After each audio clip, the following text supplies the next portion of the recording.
With New Year's resolutions, many of us will make a vow to eat healthier, and that's a good thing.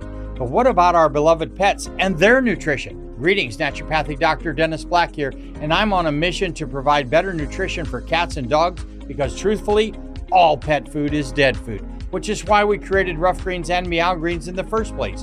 We bring their food back to life with live vitamins, minerals, probiotics, enzymes, omega oils, antioxidants, and so much more. All in a tasty formula that your dog and cat will love. You can improve your pet's coat, digestion, energy, and have less vet bills. Let 2025 bring a new year and a new pet. Get a Jumpstart trial bag, normally $20. Get a 100% discount with promo code BESTFRIEND. You just cover the shipping. Go to roughgreens.com, use promo code BESTFRIEND. Bring your pet's food back to life with Rough Greens. So good, your pet will ask for it by name.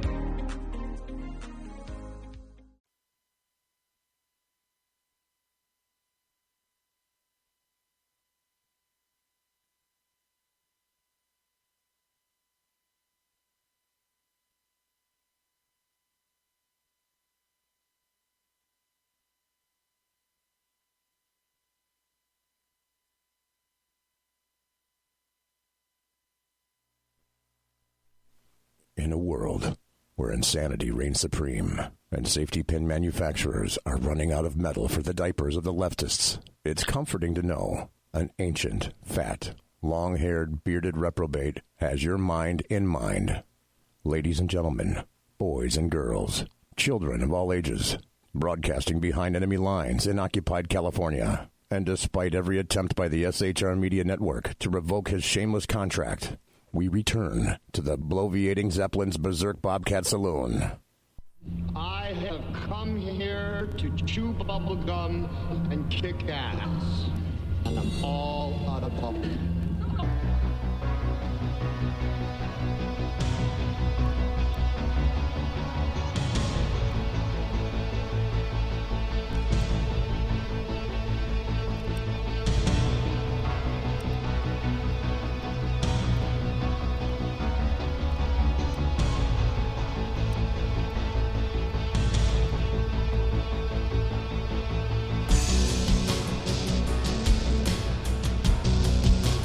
Ladies and gentlemen, boys and girls, children of all ages.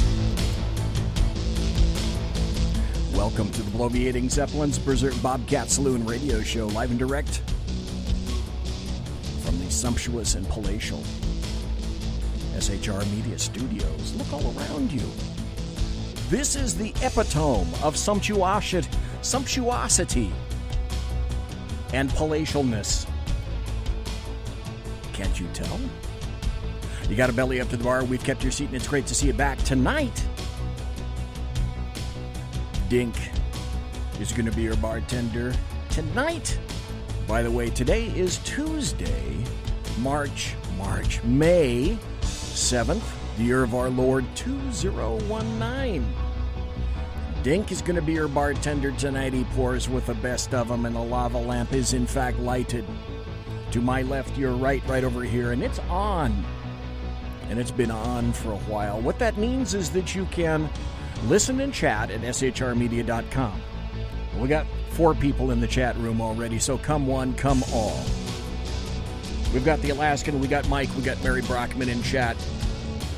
You want to watch the show? You can watch it on the Big Sarge Show Facebook page, the SHR Media Facebook page, or the SHR Media YouTube channel. You choose 3 streams simultaneously.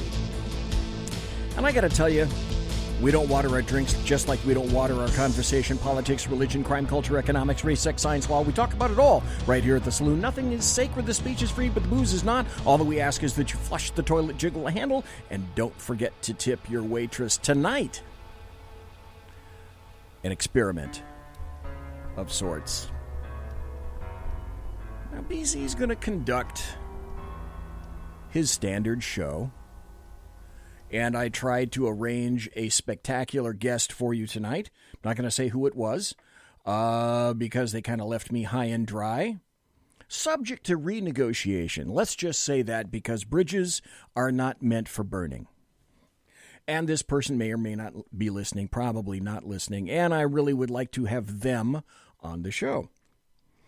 And that still, that does not stop the show here at SHR. So there will be a show. I've got, in the meantime, tons and tons. You know me. I've got so much material, it's not even remotely funny, so we won't even remotely laugh at it. But I'm going to try an experiment tonight, and I will let you know when. If you looked, John Marr, welcome, good to see you back. That's John Martin, I believe. Mary Brackman Kaiser, great to see all of you. I'm going to get rolling with a couple of news articles, and one article by Kurt Schlichter, and then we'll get into the Great BZ experiment to wait and see how this happens. I tried it one time, and essentially nothing happened. But this time I actually advertised on social media. And I'm going to try to see if this will become a thing. It may become a thing. It may not become a thing. And that is that I'm going to make this Open Line Tuesday. What I mean by that is after I get the show running and we go into a couple of articles and whatnot and some topics, I'm going to throw the number open. And the number, if you haven't seen in social media right now, it's area code 209, which, yes, area code 209 is actually around Sacramento. We ran out of 916 numbers. And so has this happened to you in your area? I've been in Sacramento. I was born here, raised here the bulk of my life, went back east for a while, came back here, and then bounced around and went to D.C. when I was working for the feds, yada, yada, yada. Came back to Sacramento, to California, worked for a coastal sheriff's department, worked for 2 federal agencies, then a coastal sheriff's department, then worked 35 years for the Sacramento County Sheriff's Department. So that's no surprise. Retired in 2016 there after 35 years full-time with SSO. So this historically has been the 916 area code in Sacramento for eons. Eons. Well, they've run out of numbers, apparently. And so 916 is split with 209. 209, if you had a 209 area code, you used to be up in the hills, up in the sticks. So I'm asking if this has happened to you now. Now, if I want to call a number across the street from my wife's house, and she lives in Ghetto Central, most every fucking buddy there is on probation or searchable parole, one of the two, which is why I call it Ghetto Central. But let's say theoretically, I wanted to call somebody across the street. I just didn't feel like walking across the street at the time.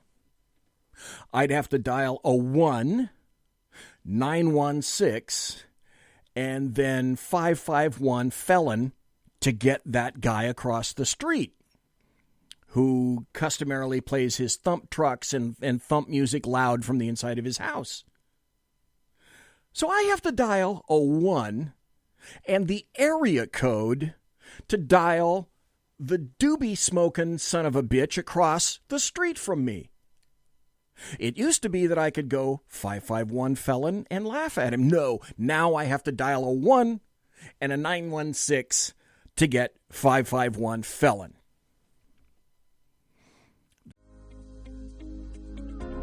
With New Year's resolutions, many of us will make a vow to eat healthier, and that's a good thing. But what about our beloved pets and their nutrition? Greetings, naturopathic Dr. Dennis Black here, and I'm on a mission to provide better nutrition for cats and dogs because, truthfully, all pet food is dead food, which is why we created Rough Greens and Meow Greens in the first place. We bring their food back to life with live vitamins, minerals, probiotics, enzymes, omega oils, antioxidants, and so much more. All in a tasty formula that your dog and cat will love. You can improve your pet's coat, digestion, energy, and have less vet bills. Let 2025 bring a new year and a new pet. Get a Jumpstart trial bag, normally $20. Get a 100% discount with promo code BESTFRIEND. You just cover the shipping. Go to roughgreens.com, use promo code BESTFRIEND. Bring your pet's food back to life with Rough Greens. So good, your pet will ask for it by name. That's how stupid we've gotten. So that's kind of how we happen to get a 209 area code for this. If you haven't looked it up in social media, the number is 284 3210. Let me confirm that. Yeah, 209-284-3210. And I'll let you know when I'll be accepting calls and whatnot. So this is completely experimental. Never really done this before. Never put the number out in social media. Never made the number public before. And I guess this is going to be the public number from now on because it's allegedly plugged into the board here. Oh, that's another thing. We'll see how well that works, because if you've noticed one thing, nothing else about the late night bloviating Zeppelin's Berserk Bobcat Saloon radio show, it's that BZ and technology are not necessarily like this. We're not necessarily talking all the time. We might be separated. We're not divorced, okay? And I haven't filed papers, and technology hasn't filed papers against me, but sometimes apparently we find ourselves separated a little bit. Maybe that's what I'll do. I'm hoping that tonight I don't find myself separated. Also, I reserve the right. I'm stealing this from Hugh Hewitt because he doesn't do it anymore. But whoever you are, if you're making a really stupid point, or if I look at chat and the people in chat are going, man, this person's a goober, I may ask you to hang up on yourself. And if you don't hang up on yourself, I may hang up on you. The Alaskan said, how many lines do you have coming into the board? Well, Alaskan, it's like this. 1. Now, this is interesting because I've been told by Sackhead Sean that I have the capability to use conference calling on this. So I'm not sure how to do that. He showed me one time 2 months ago. Okay, so I'm in my 7th decade, and when you show me something one time involving technology 2 months ago, where do you think that went?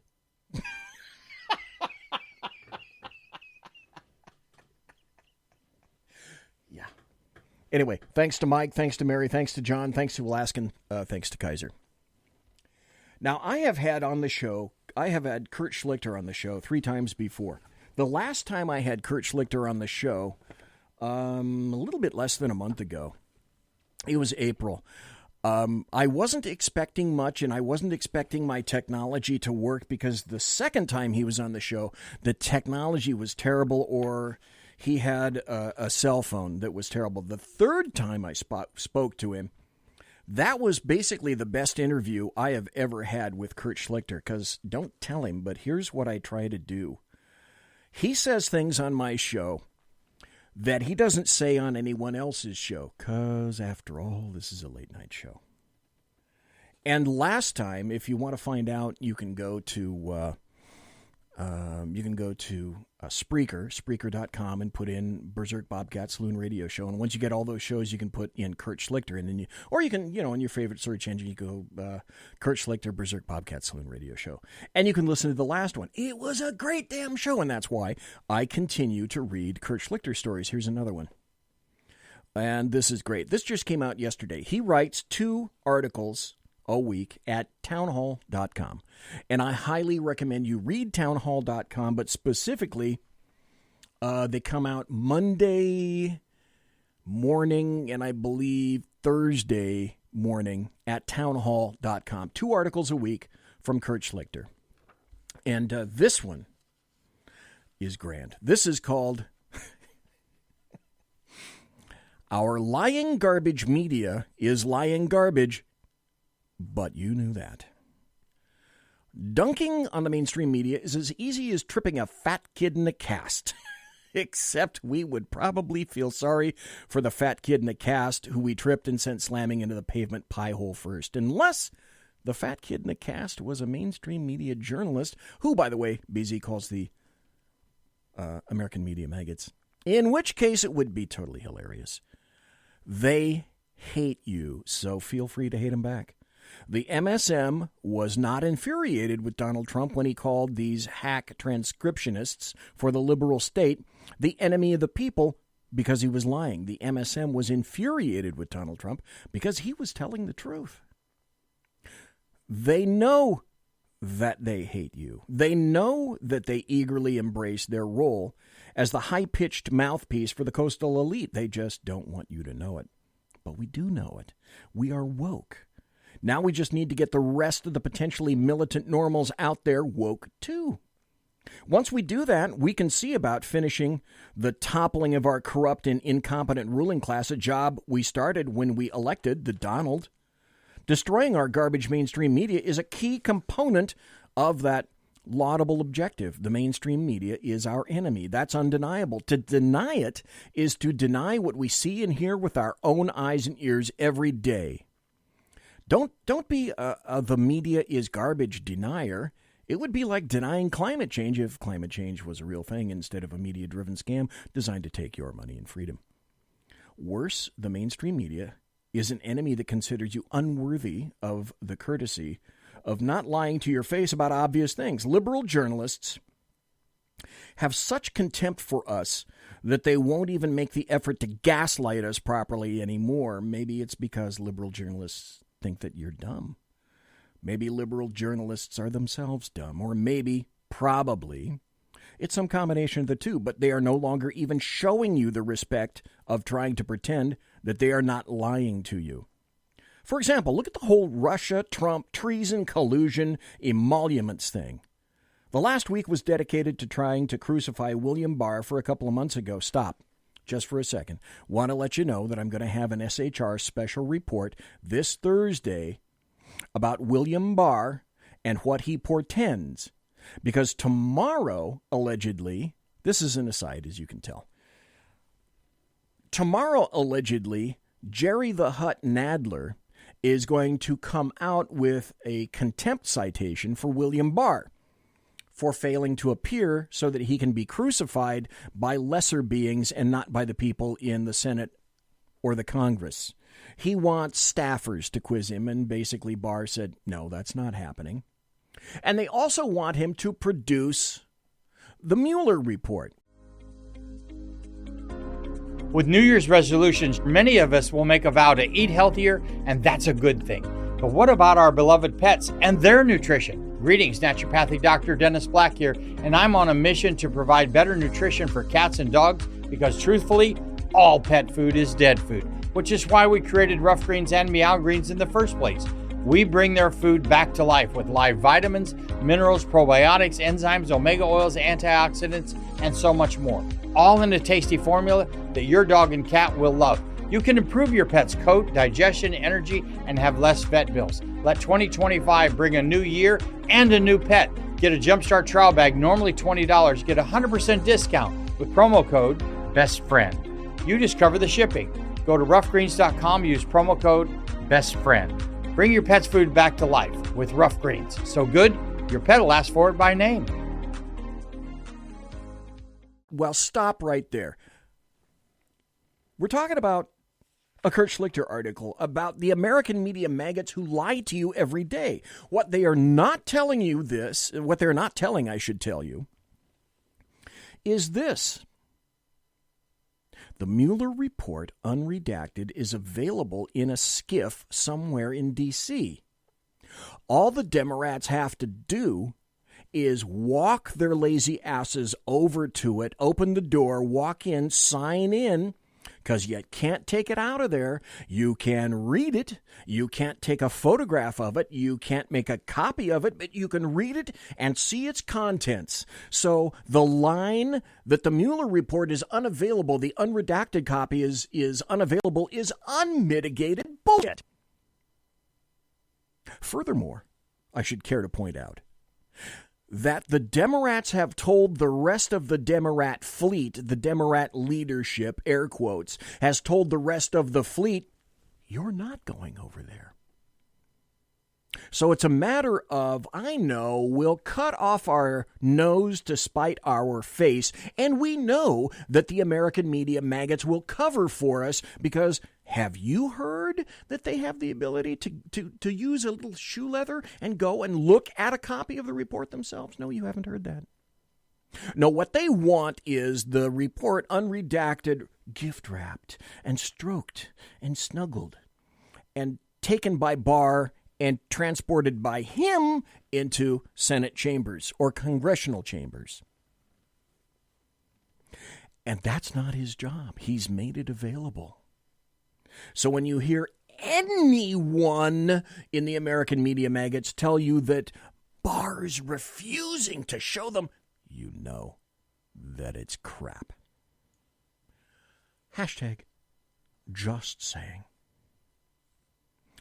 Worse, the mainstream media is an enemy that considers you unworthy of the courtesy of not lying to your face about obvious things. Liberal journalists have such contempt for us that they won't even make the effort to gaslight us properly anymore. Maybe it's because liberal journalists think you're dumb. Maybe liberal journalists are themselves done. Or maybe probably it's some combination of the two. But they are no longer even showing you, me, you, us, the respect of trying to pretend that they're not lying to you. Look at the whole Russia, Trump, treason, collusion, emoluments thing. The last week was dedicated to trying to crucify William Barr, which is why I had that rant just for a moment, for a couple of months, offering a summary of a report that has actually been released that was factually 100% accurate, but was allegedly not aggressively hostile enough to the victim of the witch hunt that the report expressly cleared. That was a thing, except with a media that was not composed of human dumpster fires. It would never have been a thing. If we had a real media, the story would have been bitter liberal Hillary donors on Witchfinder General's team make pathetic play to try to cause further political damage to guy who was too clean for them to frame. Imagine that. Traveling Cynic, welcome. Good to see you. Simone, great to see you as well. But we don't have a real media. Not in the sense that a real media would be composed of neutral truth tellers who let the chips fall where they may and have no agenda or favorites. What we have are hacks, many of them ex-staffers for the same liberal Democrats they are covering. Well, covering for. Imagine what a real media would do faced with overwhelming evidence that the previous administration used the FBI, the CIA, and the NSA to spy on the other party's political campaign. Yeah, they might be a tiny bit interested in unraveling a scandal that comparatively makes Watergate look like pulling a tag off a mattress.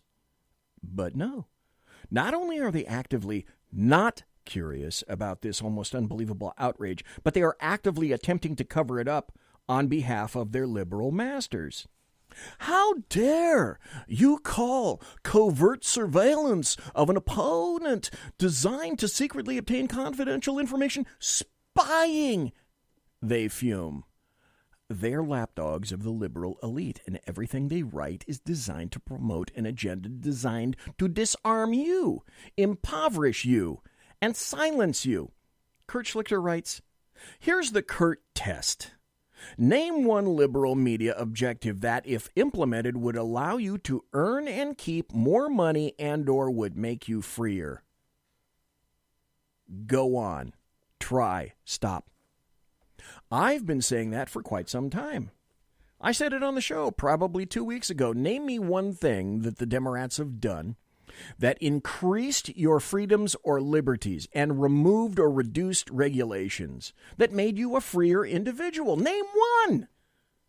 Kurt Schlichter says the same thing. Go on, try. There is none. They want you to be a hybrid of a piggy bank and a serf, just like the official Democrats do. And they are such intolerable hypocrites. Take their insufferable posturing as uncompromising advocates for free expression. Just the other day, it was World Press Freedom Day, which resulted in an utterly predictable circle of self-love among those paragons of press liberty. Yeah, they are brave firefighters battling to tell the truth instead of pathetic scribes obediently gacking up wherever leftists vomit their masters require. Ew. That'll stay with you for a while. Here's how they celebrated World Press Freedom Day, by ignoring the suppression of the press freedom of people they don't like. This week, a bunch of journalists got banned off Facebook, but they were unapproved journalists, so there was nary a squeak from the approved ones. Nor was there any comment on the continuing fascist oppression of dissent on college campuses, which provides a preview of what the liberal elites hope to impose throughout America. Stop. That is so true. Look at today's college campi all throughout the fruited plain. And whatever you're seeing on the college campuses today, that's the world under which Democrats, leftists, and the American media maggots want you to operate. They want to throttle everything that isn't their speech. Look at a college campus today. That's what the Democrats, the leftist Democrats, and the American media maggots, that's what they want for you. Oh, the liberal journalists won't come out and say they support censorship, but they do. There's always an excuse, always a reason why shutting up a conservative is just fine.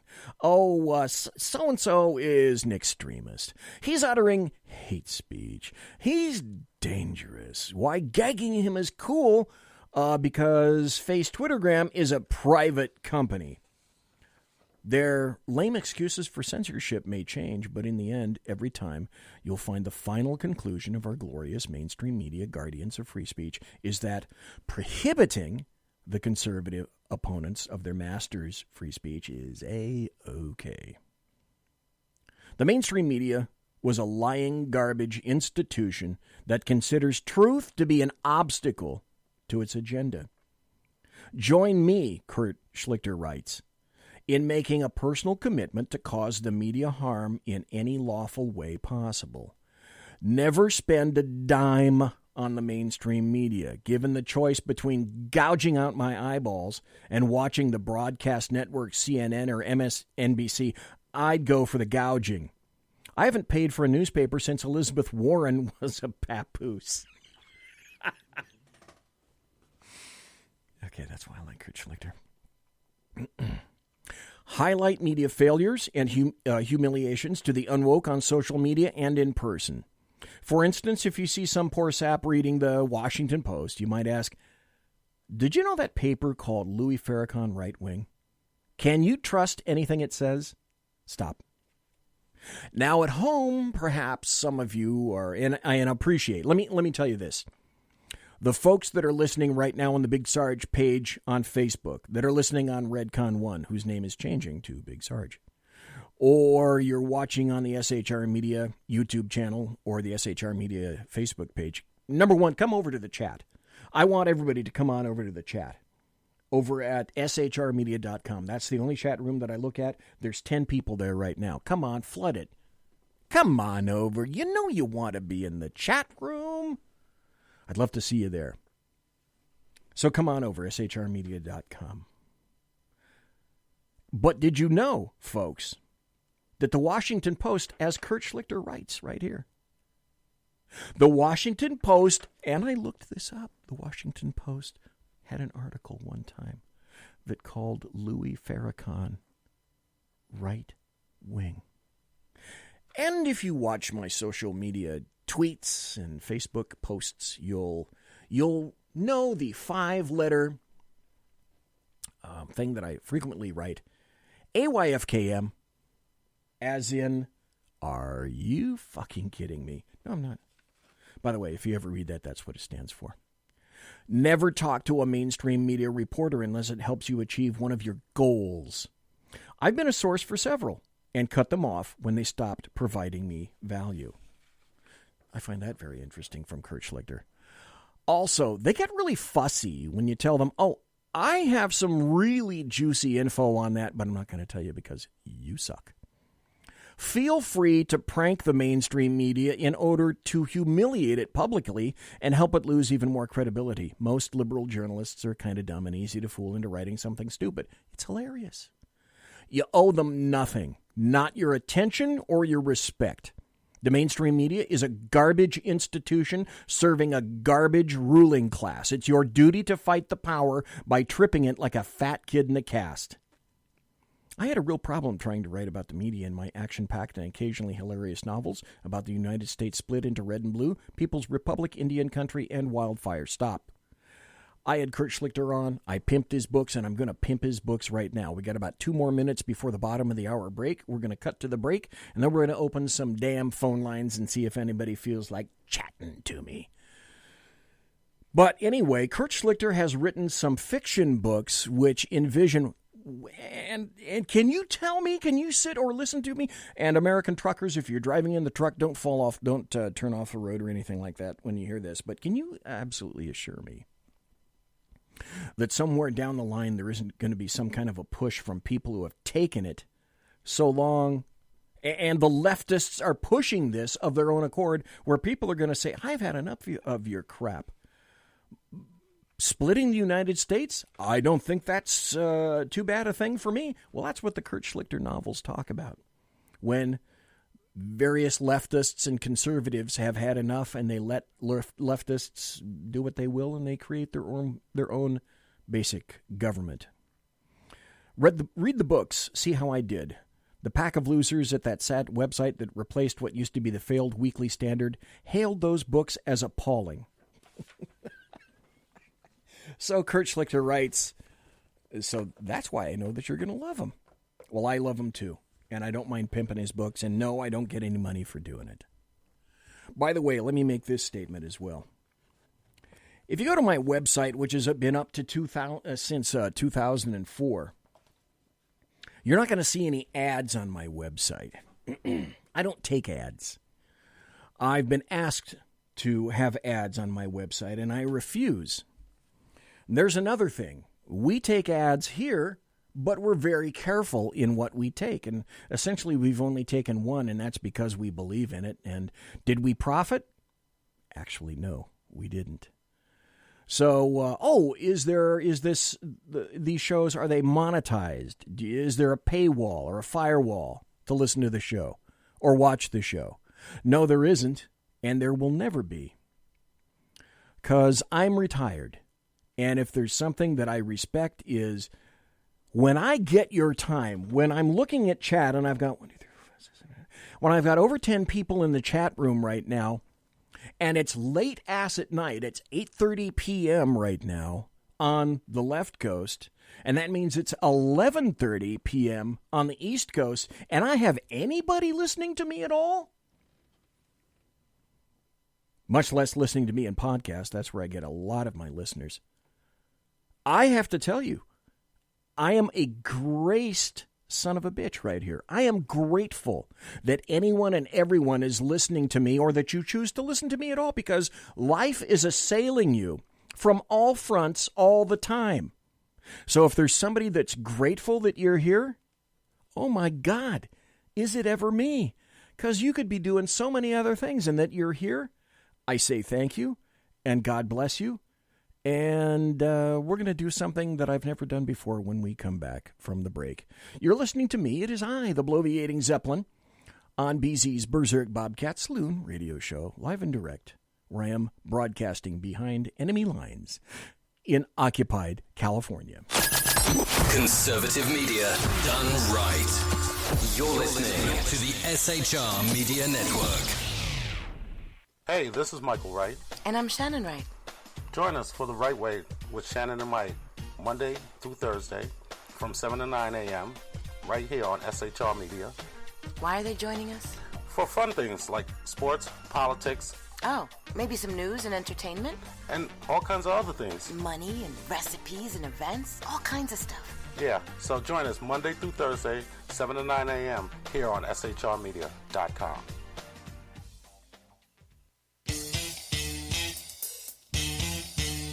From a public locker inside a dilapidated Long Island rail station comes a show designed to piss off liberals using truth, facts, and ridicule. The Lid Radio Show, featuring the conservative voice from the People's Republic of New York, the Lid himself, Jeff Dunitz. Tune in every Wednesday at 2 p.m. Eastern, 11 a.m. Pacific on the SHR Media Network. Go to shrmedia.com. At Lid Radio, we fight for the truth, justice, and a good kosher T-bone. If you don't listen, Hillary Clinton might sneak into your bedroom in her housecoat late at night and blame you for her election loss. It's the Lid Radio Show with Jeff Dunitz.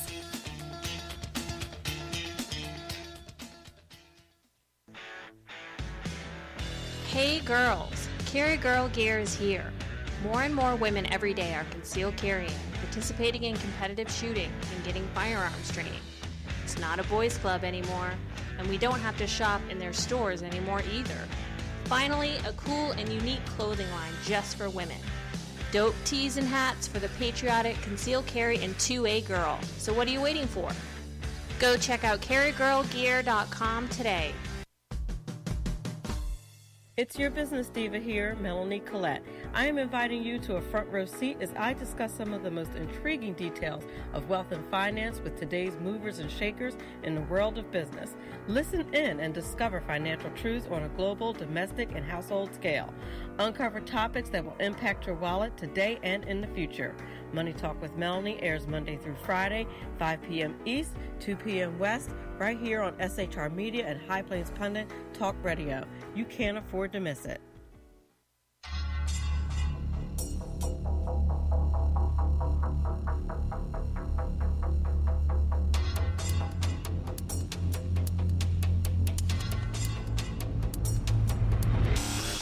The new show on the SHR Media Network, Sackheads Against Tyranny. On shrmedia.com. Go there quick like a bunny, 11 p.m. Eastern, 8 p.m. Pacific every Wednesday. Live and direct on the SHR Media Network. shrmedia.com. Be there.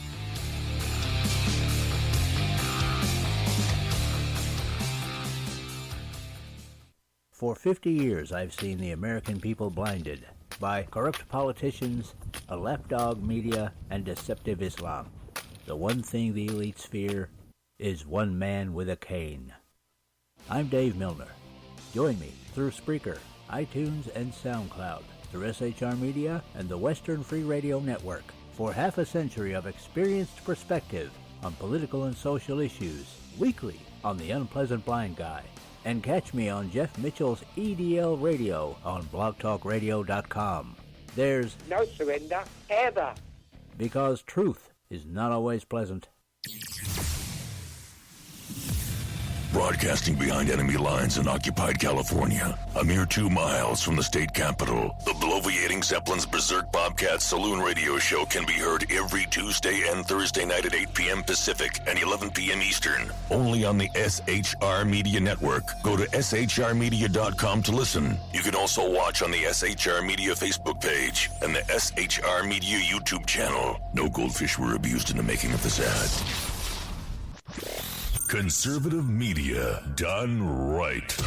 You're listening to the SHR Media Network. Ladies and gentlemen, boys and girls, children of all ages, boy, do I have a massive apology to make to you. It's about chat roll.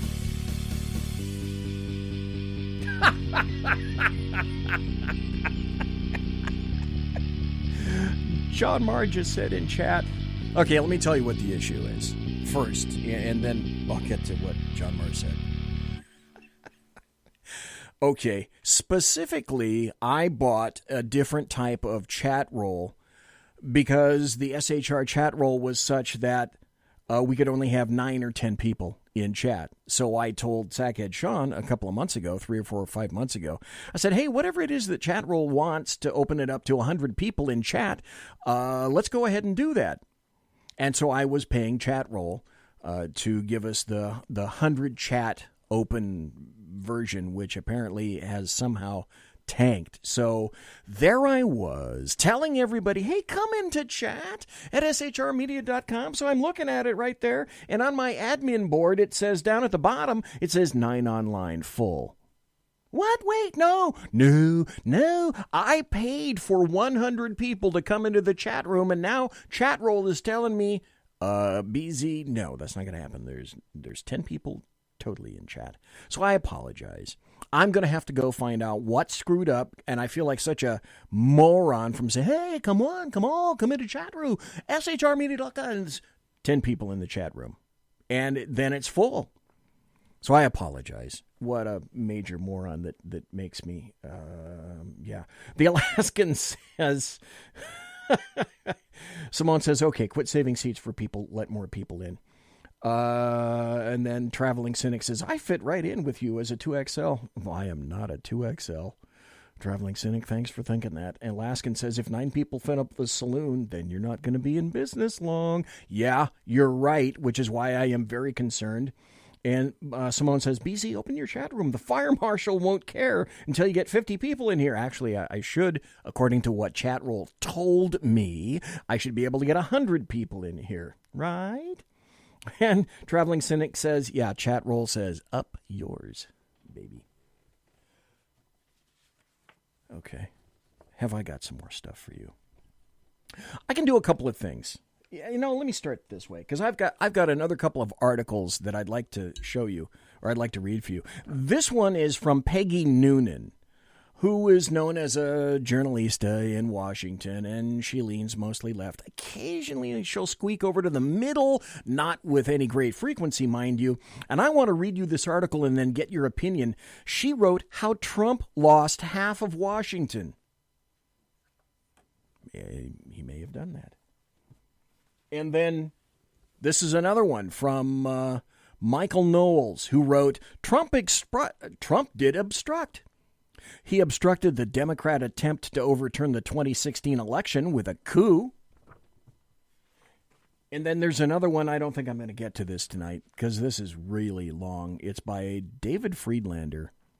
And the reason I wanted to get to this tonight is because it proves for a fact, listen, if you think the Democrats have gone left, this article, when I get to it, it might be next Thursday, is saying, and now you can see, this article came out in February 4th, and I was trying to get to it all this time.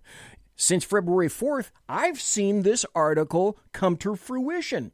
And what it's saying essentially is there's going to be a war in the party, in the Democrat Party. Well, stop. You can see that right now. That is absolutely the truth.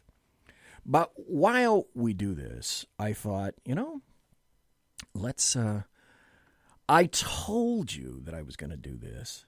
And I had some that I went into last Thursday. But for right now, let's start with this. It's time for happy stories and good times. Here's a story. It says, Ninth Circuit mulls Trump White House policy of returning asylum seekers to Mexico temporarily. And this came off of Fox News. Another Trump administration immigration control effort went before the critical eye of the Ninth Circuit Court of Appeals on Wednesday and appears likely to suffer a similar fate as previous government programs that the court's judges have struck down. The case before the 3-court judge panel examined the legality of the Department of Homeland Security's migrant protection protocols, an initiative announced in December to address what the feds called the drastically escalating burdens of unauthorized migration, which is causing irreparable harm. So Judge Paul Walford took issue with how the migrants have been processed and whether the government giving them a fair opportunity to express their concerns about returning to Mexico. And apparently the Ninth Circuit is going to take this up. I'm kind of shocked at that. I can't say that this is a happy story per se, but it's in the minds of folks that are on the left of the equation. And I'll tell you what, it looks like I am getting a call. So tell you what, let's do this. Okay, unidentified caller. This is what I'm getting before. Doggone it. I was getting echo. Let's see if I can adjust this. Caller, do you happen to be there? And caller, do you have your phone open? Because I just tried this thing. Son of a gun, why is it doing this? And moreover, what do I have open here? If anything, I don't have that open. Okay. And further... Okay.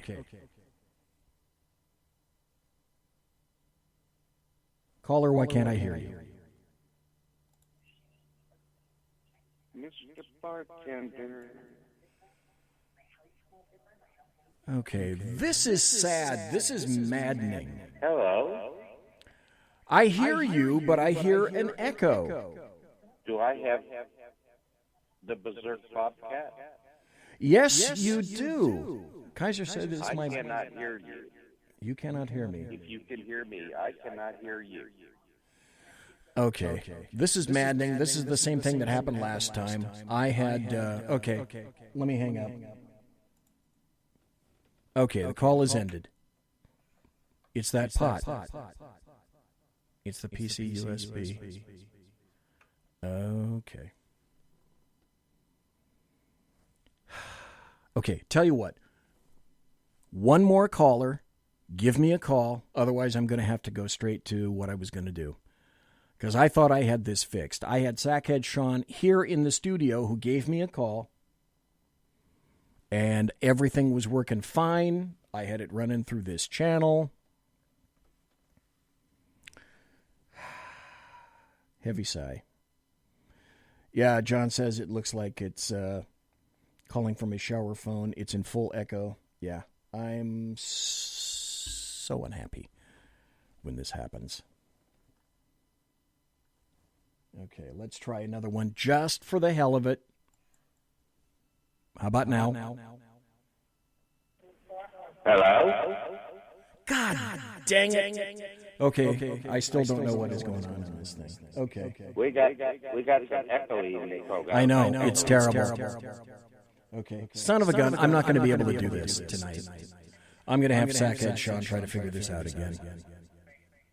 Okay. All right, thanks, folks. You bet. This is basically unlistenable, and I'm going to have to keep going.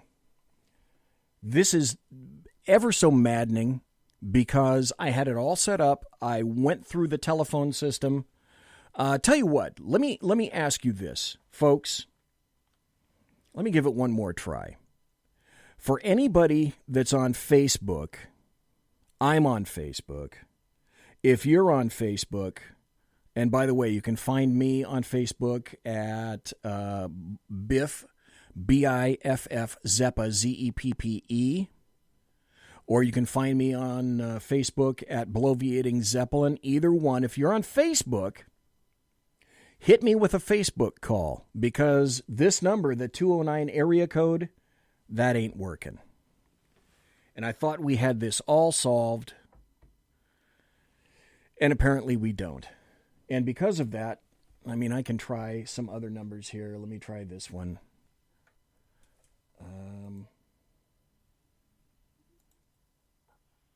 Okay, anybody there?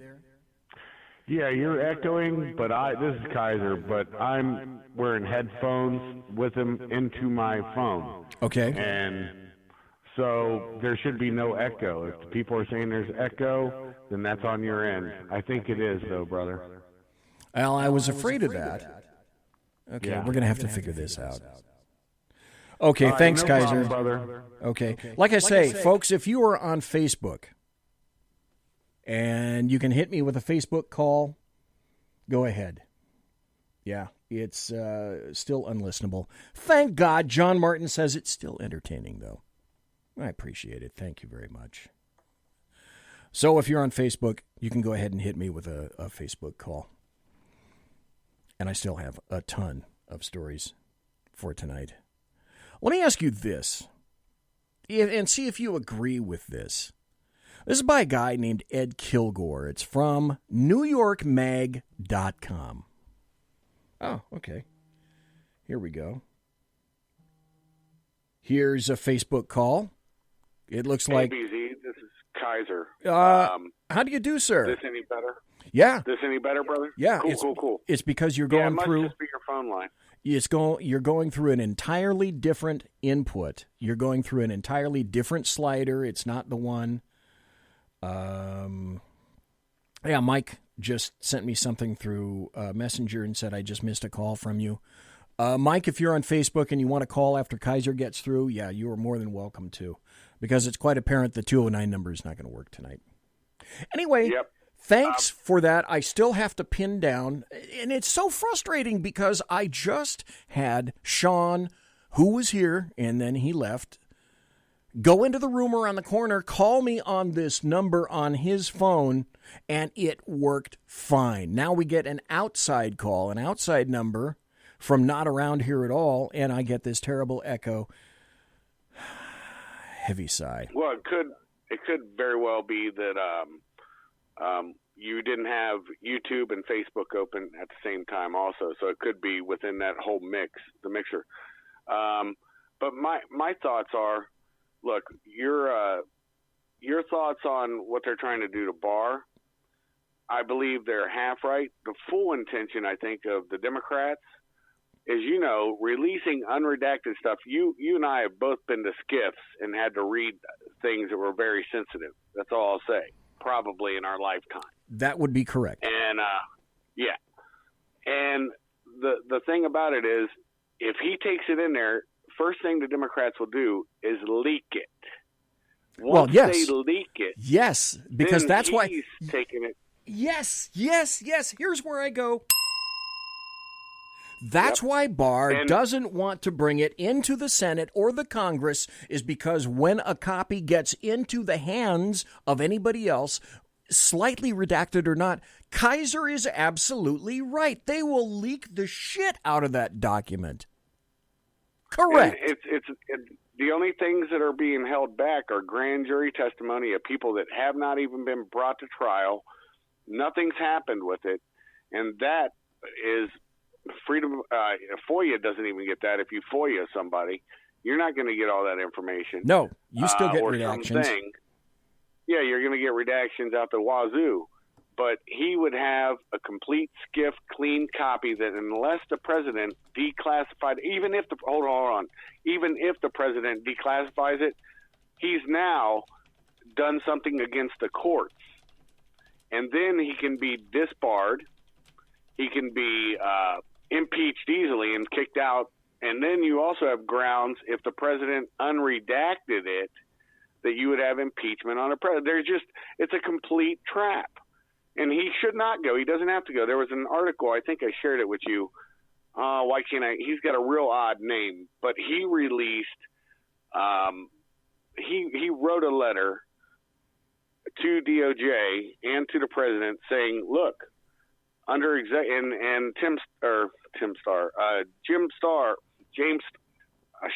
Starr, the prosecutor, Ken Starr, after Clinton, Ken Starr, yeah, he was on, and he said the same thing. He's like, look, he's complied as much as anybody can, and for them to say he's in non-compliance is a total non-starter, And if I can sit here with my filthy olives, eating them in Kaiser's Castle in the War Room, and I know this, and BZ knows it in the Chat Show with the lava lamp lit, I think these Democrats and their lawyers probably know this too. And that's the thing. The Republicans, I can't say that, but they're feckless right now in the Congress, and the Senate really needs to step their game up. It is two bodies, and the Senate can slow walk everything they send up to them. And the Congress are dead step that they're not going to give Trump any wins. So any funding that's even necessary is not going to come out of this Congress now. And that's what I think they're doing. They're slow rolling everything. Do you not find it absolutely maddening, however, that the thrust of what the Democrats are doing is completely 100% detrimental to the citizens of the United States, and yet despite that, they have no qualms whatsoever with kicking your asses to the curb, the American taxpayer, as in what's good for you, the American taxpayer and the American citizen, doesn't mean cat shit to them because they would rather politic their way into the White House or the takeover of Congress, and people that get in their way, the rest of the people of the United States, well, you all can go to hell. Well, the thing about it is that the Democrats are the true elitists. They have had, since the 60s, to paint, well, even before then, the Republicans as being nothing but, robber barons and this, that, and the other. But there has been a sea change. And with Trump, there was even more of a sea change. I'm shocked the Republicans even backed him, to be quite honest, because he's also rustling them. When you brought up Peggy Noonan and the other person, they are strictly elitist.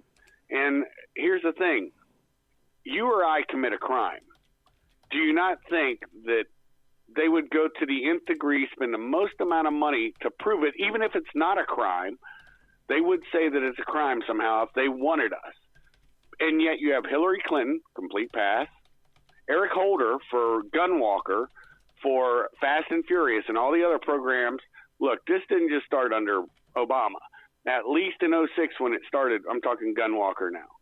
When that whole fiasco started, at least the Bush administration was watching it and trying to track that crap. And when it finally was exposed in 2012 because of the death of Brian Terry, here's what happened.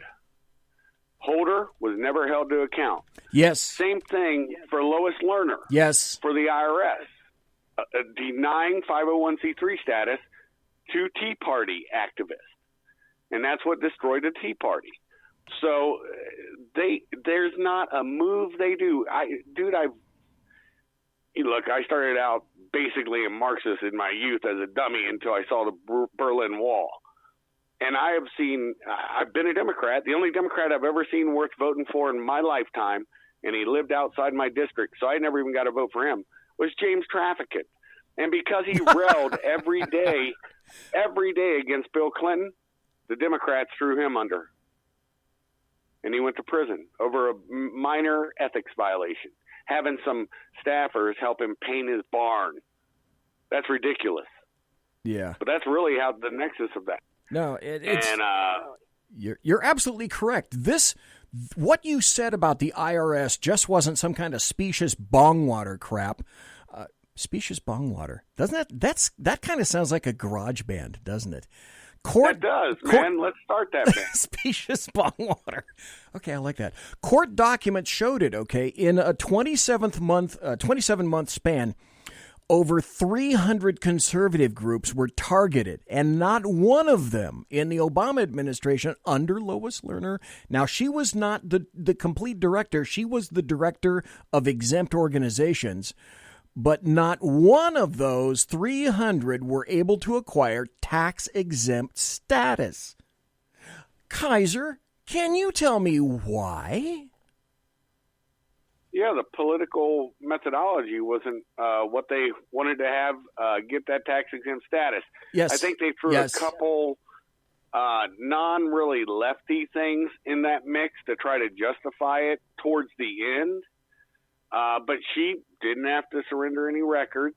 We've still not seen anything from Hillary's acid-washed, cell phones destroyed, anything, and the FBI has never even had a chance to analyze it. No. So this is the thing that really gripes my soul. Look, you and I both have known in the past decent FBI agents that were in the field, right? Oh, hell yeah. But here's the problem. You've also seen how the corporatocracy of the bureaucracy is, and the SES is the deep state. That is the swamp. I've said this on my show numerous times. I think I've even said it on your show. Okay, stop for a second. Tell everybody what the SES is, because a lot of people do not know. It's a level of pay grades. You have GS 1800 series, 1811 for investigator, and then you get into SES, Special Executive Service. People with master's degrees. Yep. or doctorates. That's the directorships. And it's real political at that time, and they're making a lot of money. They're making some scratch. We're talking six figures. And like you were saying earlier, the problem is they give that corporate cram down that, no, we're not going to prosecute this. Well, guess what the rank and file is going to do? They have no power. They can't do anything. So they'll go along to get their damn retirement. And nobody says anything. And when they say, well, it's not the rank and file, I get it on one level. But, brother, I left federal service because I saw the corruption.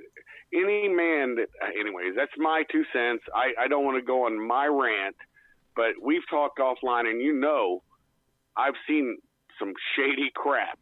Oh, hell yeah. Cover-ups and everything.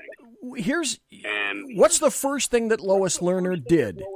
Here's what she did. Do you solemnly swear that the testimony you are about to give will be the truth, the whole truth, and nothing but the truth? Please be seated. Let the record indicate that the witness did answer in the affirmative. My counsel has advised me that I have not waived my constitutional rights under the Fifth Amendment, and on his advice, I will decline to answer any question on the subject matter of this hearing. So that's what you got out of an SES, is it not, Kaiser? Oh, yeah, and it's even funnier than that. That lawyer, her counsel, that's paid for by the government. Oh, that's paid hell yes. For the director. That's the director's lawyer. And everything they do is through legal. But see, you don't have a lawyer when you go in front, unless, it's some criminal or something. But I'm saying you don't have one on call at your disposal for anything until you need it. But they have one, they can just pop in. Hey, Joey, what do you think about this? What do you think I should do? Oh, man, just don't do anything. You've talked to me, so you're under my advisement. Take the fifth. That's honestly how simple it is. And guess what? It didn't cost her a penny. No. These people don't experience any pain for anything they do. Exactly. They don't suffer the consequences that regular mortals would suffer. No criminal charges were ever filed against IRS officials. Why would there be? There's no bias there. There's nothing to see. You got to move along. This isn't the corruption you're looking for under the first actual black president of the United States of America. The situation led to this, where the guy that was the actual IRS commissioner at the time was named John Koskinen, and he was rightly accused of running, and this is a quote, the most corrupt and deceitful IRS in U.S. history. When were you told about the problems with the Lerner emails? I was February? Told, pardon?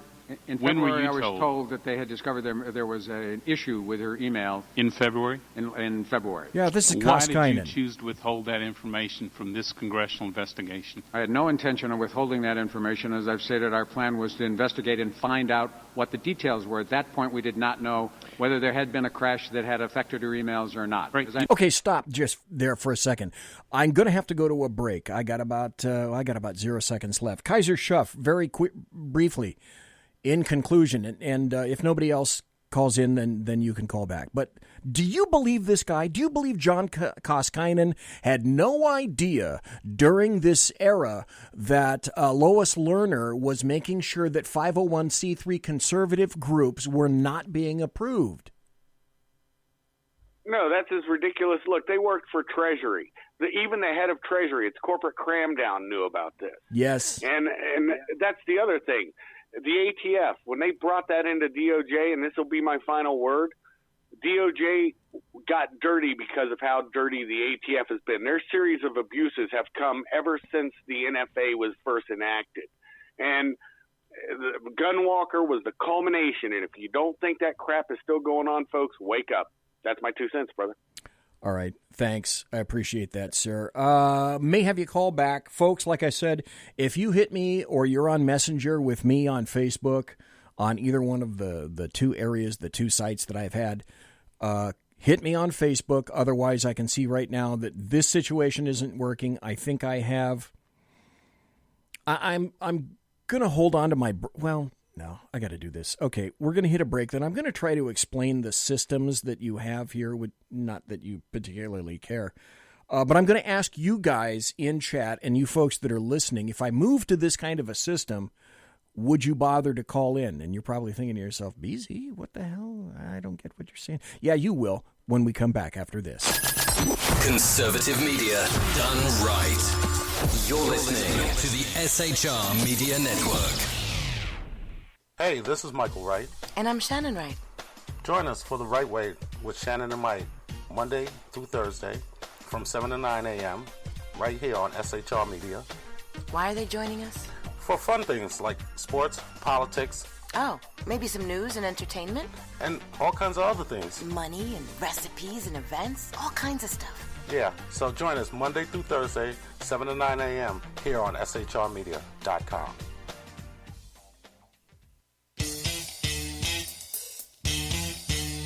From a public locker inside a dilapidated Long Island rail station comes a show designed to piss off liberals using truth, facts, and ridicule. The Lid Radio Show, featuring the conservative voice from the People's Republic of New York, the Lid himself, Jeff Dunitz. Tune in every Wednesday at 2 p.m. Eastern, 11 a.m. Pacific on the SHR Media Network. Go to shrmedia.com. At Lid Radio, we fight for the truth, justice, and a good kosher T-bone. If you don't listen, Hillary Clinton might sneak into your bedroom in her housecoat late at night and blame you for her election loss. It's the Lid Radio Show with Jeff Dunitz.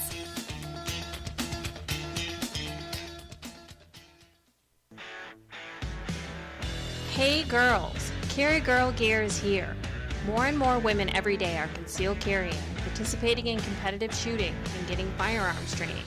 It's not a boys' club anymore, and we don't have to shop in their stores anymore either.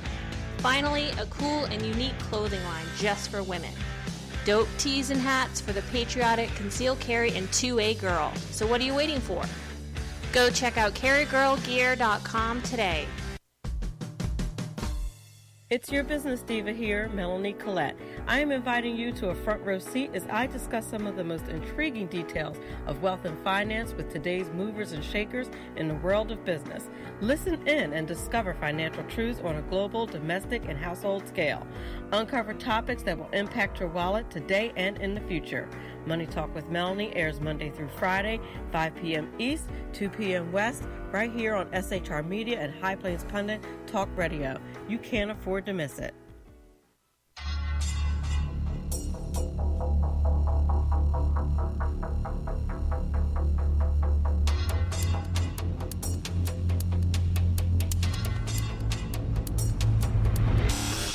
The new show on the SHR Media Network, Sackheads Against Tyranny.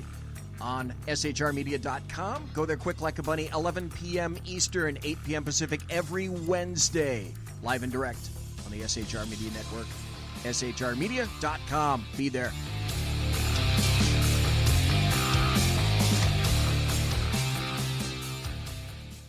For 50 years, I've seen the American people blinded by corrupt politicians, a lapdog media, and deceptive Islam. The one thing the elites fear is one man with a cane. I'm Dave Milner.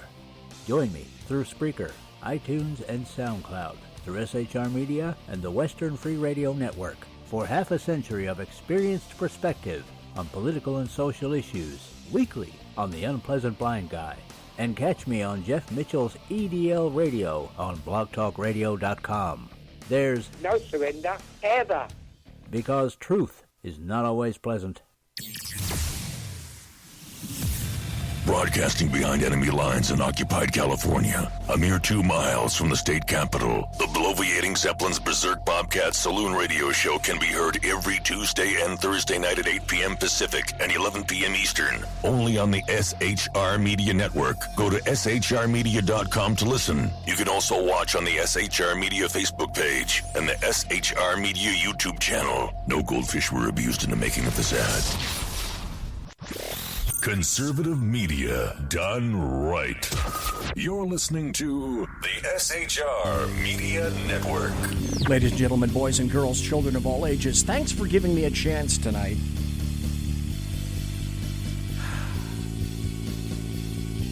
I don't know if for a fact I deserve it.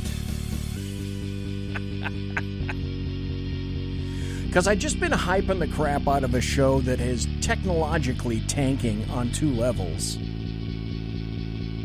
Which is really sad. However, I know already inherently that I have a great chat room, if for no other reason than this. You guys have sent me 2 suggestions to fix the chat roll problem and to fix the phone call problem. And I said at the, just before we went to the break, I said, okay, I'm going to ask you a question. Now, what I tried to do with this show, and until I got to SHR, you didn't call in, you didn't have sound quality, blah, blah, blah. That's been, if nothing else, my goal at SHR has been to make the sound quality excellent, not just good or okay, but excellent, and then to try to see if I can spoof up the phones somehow. I think I know what happened to chat roll, because when we went over to the new computer that's sitting under the desk, my guess would be maybe we didn't re-up the chat roll thing. We'll figure that out. And also John from chat has also said, okay, here's a chat substitute. So we're going to be looking at that. I'm going to be looking at that. The thing that I want to ask you is this, and I'm not sure if it's freeconferencecall.com, but I see that Redcon1, Big Sarge, and I think Ken McClinton also has phone systems where you call a number, and I think you can conference call. You call a number, and then it gives you, I don't know, a 5 or a 6 or a 7-digit code, and you enter the code, and then you hit pound, and then you're lined up in the call system. So my question for you would be, what I tried to do is make this show as close to a regular call-in show as possible. Here's a number that you call. You go right on the air. That's apparently not working quite so well. So let me ask you this. Would it be a pain in the neck for you if I were to go to a system similar to what they have, insofar as you call a number, it answers, it says, hey, input your X number digit PIN followed by the pound, and then I pick you up as you come in. In other words, you'd have to essentially enter 2 series of numbers. That kind of pisses me off when I do that, and I have to call into somebody's show to do that. But I don't know if that's the norm anymore. Maybe it is the norm, and I'm just being persnickety. So I think my question to you guys listening, and you can hit me in chat, or you can hit me at on Twitter, at BZEP, at BZEP, or you can hit me on Facebook. Just let me know. Biff Zeppi or Bloviating Zeppelin. Just hit me and let me know if this is too much of a pain in the ass for you, or it's something, to get on the air that you'd be willing to do. Apparently, a lot of internet shows are transitioning to this. I apparently have been attempting to avoid that. And I think you can see the results, or the lack thereof, speak for themselves. So, we had Kaiser on, and now I'm going to see if Mike was waiting. Mike, are you there, sir? I am here, BZ. Okay, Mike, what do you got, sir? First off, I have a question. Next time you have Kurt on there, I read his article, the one that you read at the beginning of the show. Okay. And at the end of the article, he flat out said that he finds it hard writing the media in his books, writing for the media in his books. Now, my question is, why would he find it hard? But I guess a simple answer for me would be probably he's an honest guy and they're liars. Well, yeah, there is that. And the other thing is, Kurt makes money off the media. Yeah, he's an attorney. And yeah, he takes care of his own practice. He's down in Southern California. And he's got a bunch of jobs. He's an attorney. He writes. I think he may still be active in the Army Reserve. I'm not sure. I think he's retired, but he's also involved in a bunch of Army things that go on. So he's an active guy, but the honest answer is he still makes some sway. I can't say that he necessarily makes coin off of it, because when you appear on, I don't know, if you appear on CNN or if you appear on Fox News, I don't believe that those are compensated unless you're an actual compensated and a frequent and a regular guest on these shows. Then, yeah, I would guess that you're compensated. The other thing is, I've noticed that Kurt Schlichter is becoming more of an alternative host on the Hugh Hewitt Show. Hugh Hewitt starts at 6 a.m. on the Eastern Seaboard and 3 a.m. on the left coast, which is why I no longer listen to him. But he's got a love-hate relationship with the media. He'll be on certain media outlets, but other media outlets have cast him to the wind, so to speak. I think he's already said quite plainly he'll never be on CNN anymore because they've made such a cock-up of his appearances. And I don't believe that he's going to be on MSNBC anymore, ever again. So I know he knows from whence he speaks and writes, but he'll always have a certain percentile of a hook into the media, just not the standard media that a lot of people in America are used to hearing. I mean, how many people really go to townhall.com? I like his stuff because I'm inclined in that fashion. Alaskan says, damn Messenger won't let me call from my browser. Chat. Oh, okay. Sorry about that. John, you have my email. Oh, yeah. John, you have my email. You can send me I other love options in email. Townhall.com. Oh, townhall.com is great stuff. There are a lot of great writers there. I get him there. I get Derek Hunter there. I get, a bunch of good writers are over there, and that's really good stuff, I use my site. I have a website. I use my site as basically an aggregator for a lot of different things, So that's what I use for my site. But, hey, one other thing before I let you go. Yes, sir. You're probably it's probably somewhere down in your site, but this is a hilarious story.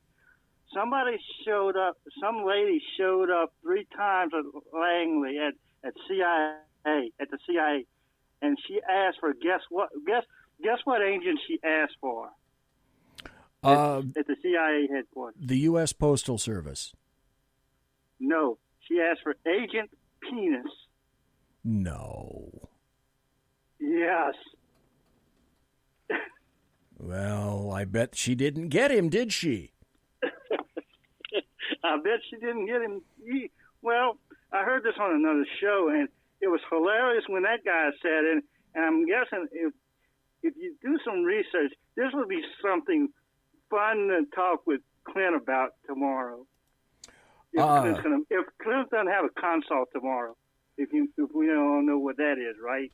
Well, yeah, I'll have to wait and see what happens to Clint. What do you think would prompt some just unknown lady to go over to CIA headquarters and ask for that guy? Number 1, she's a psycho. Number 2, she's a psycho. Number 3, she's a psycho. Number 4, all of the above, she's a psycho. Here's the other thing about the FBI that you guys probably don't know about. In most FBI offices, there's an actual room where you can go, and it's got a rather thick bulletproof glass in the way, which does extend, by the way, unlike bank teller stations, all the way to the ceiling and all the way to the floor, and a little bit above and a little bit below and a little bit to the side as well. But there's an actual person who, if you go to an FBI office, there's someone to actually speak to you. And I can tell you definitely that that's not the duty that you want as an FBI agent. Sometimes, depending upon the office, there's someone who is a civilian in there. And sometimes if you're a bad guy, you're up on the list to respond to whoever happens to, they're called walk-ins, whoever happens to walk into your office. And I can tell you from personal experience in that and other venues, walk-ins are a different planet altogether, as you might experience.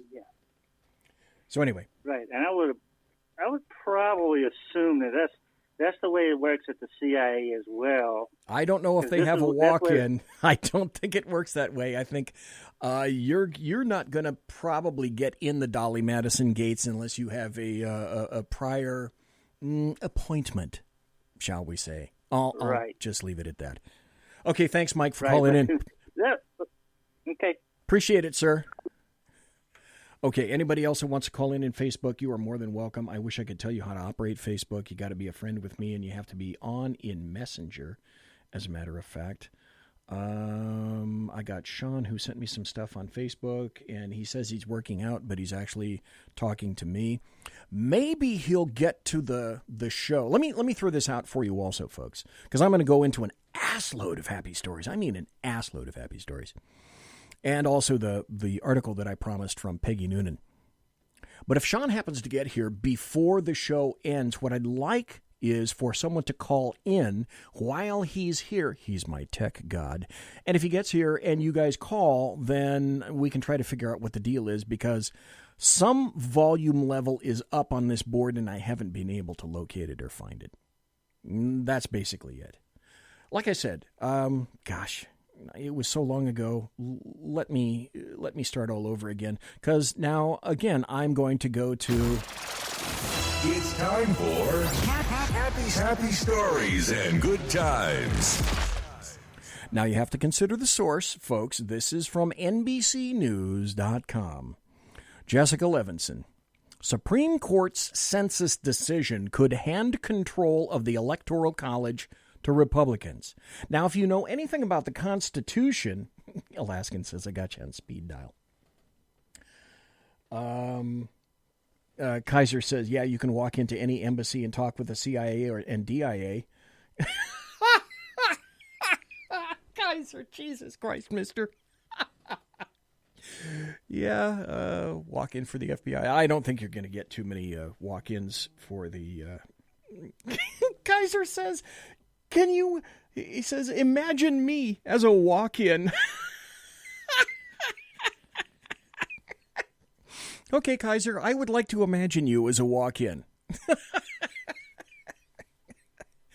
Yes, indeed. No, I did want to let you know, you can't at Langley, or you can't at the Crystal Palace, but every embassy, if you have a national or something like that walk in, and they say they have information, guess who's doing the debriefing? It's either going to be CIA or DIA. Yeah. And that's at every embassy.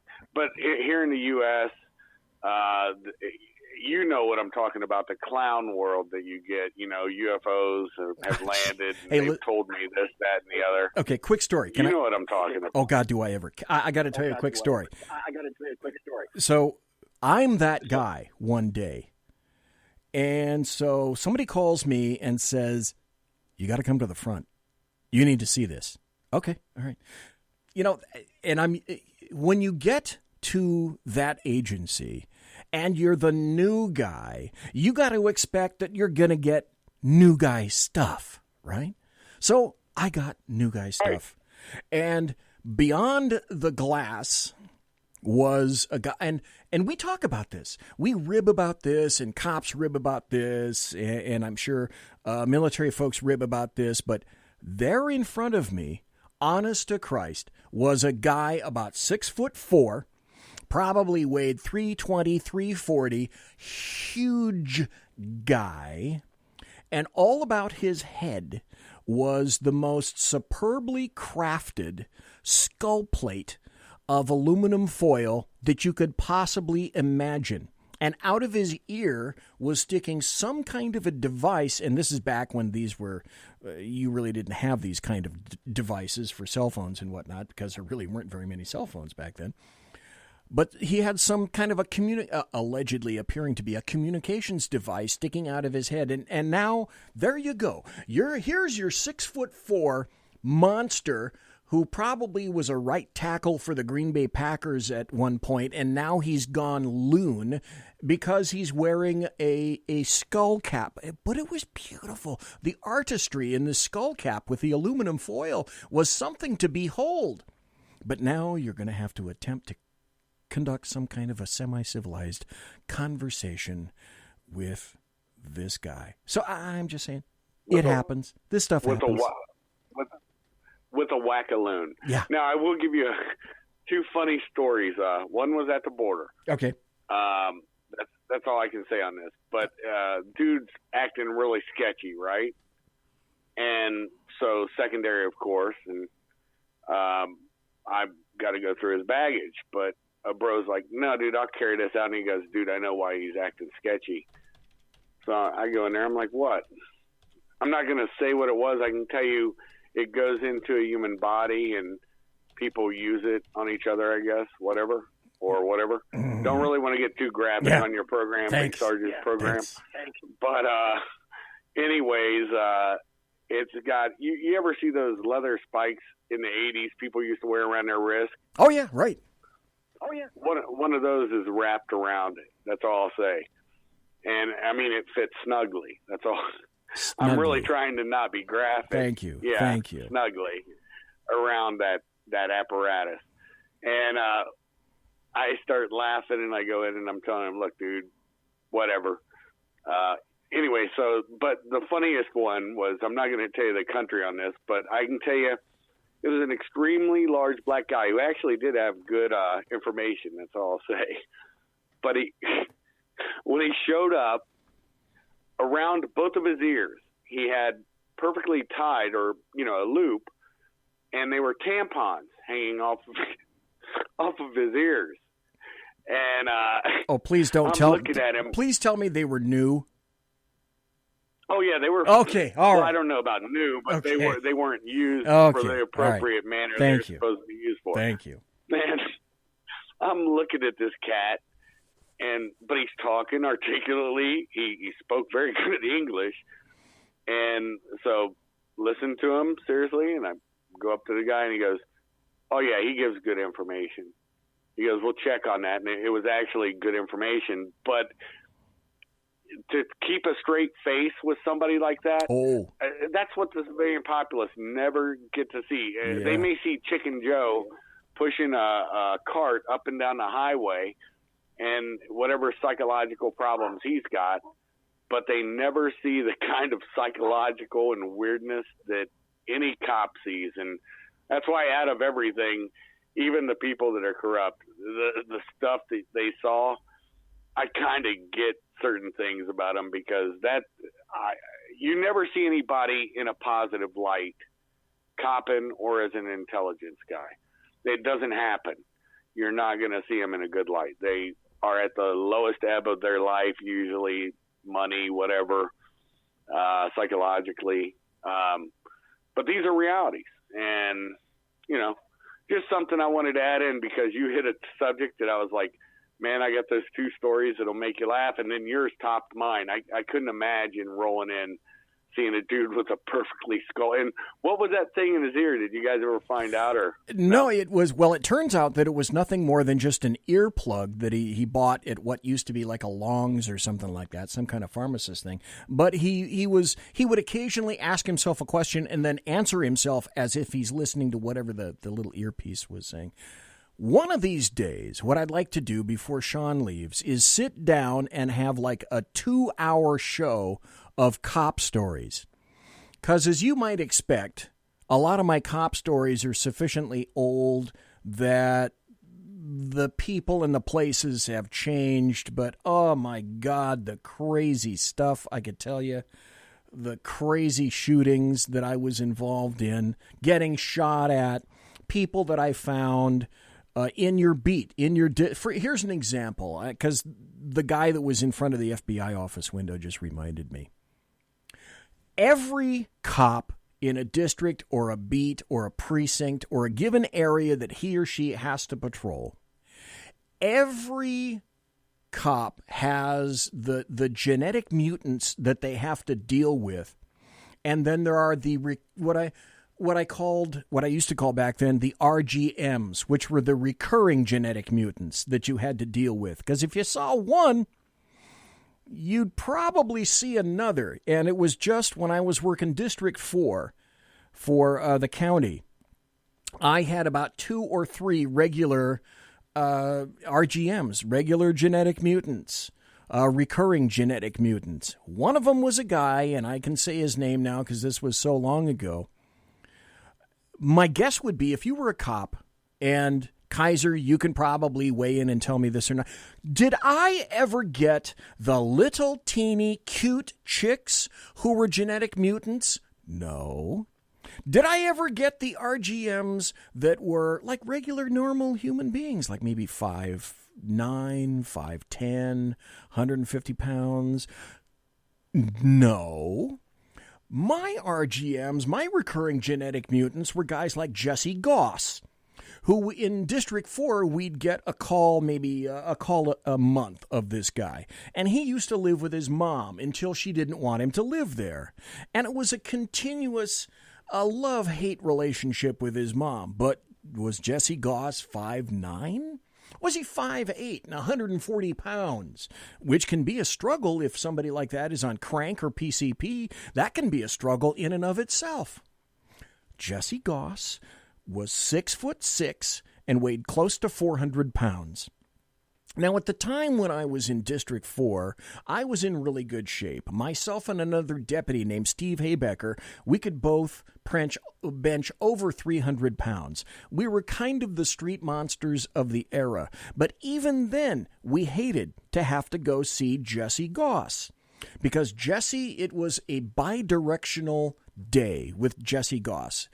It was either going to be a good call where you caught the happy Jesse that might have been on his meds, maybe not, or you caught the bad Jesse who wasn't on his meds, and that's why he was fighting with his mom in the first place.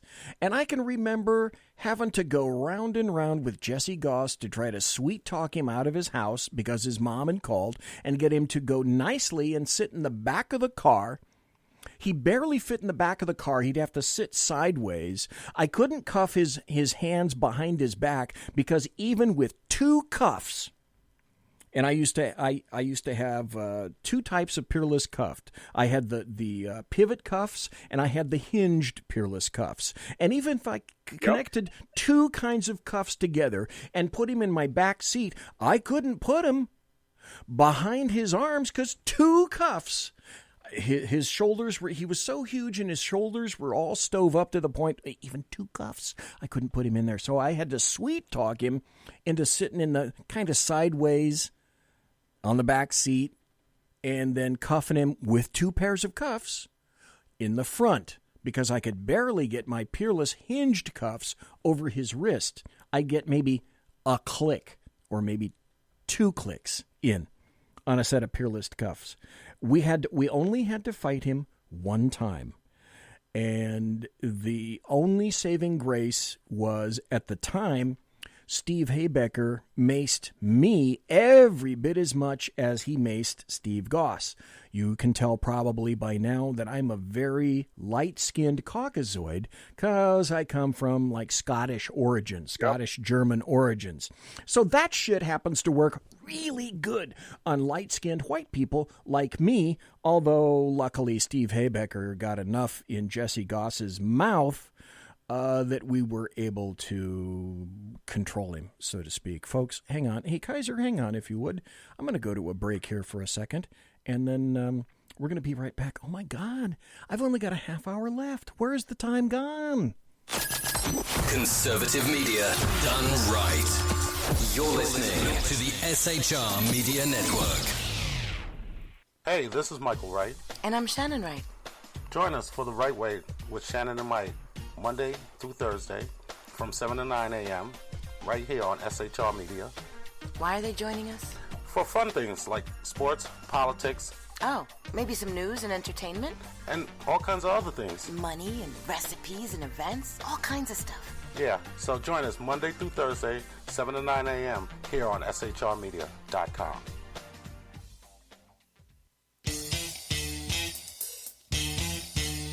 From a public locker inside a dilapidated Long Island rail station comes a show designed to piss off liberals using truth, facts, and ridicule. The Lid Radio Show, featuring the conservative voice from the People's Republic of New York, The Lid himself, Jeff Dunitz. Tune in every Wednesday at 2 p.m. Eastern, 11 a.m. Pacific on the SHR Media Network. Go to shrmedia.com. At Lid Radio, we fight for the truth, justice, and a good kosher T-bone.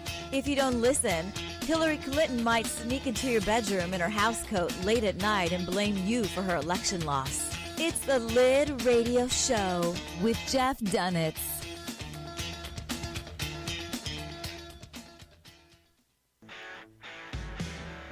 Hey girls, Carry Girl Gear is here.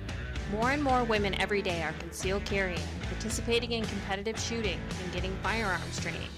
It's not a boys' club anymore, and we don't have to shop in their stores anymore either. Finally, a cool and unique clothing line just for women.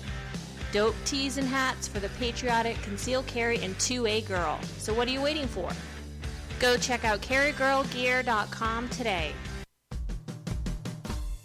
It's your business diva here, Melanie Collette.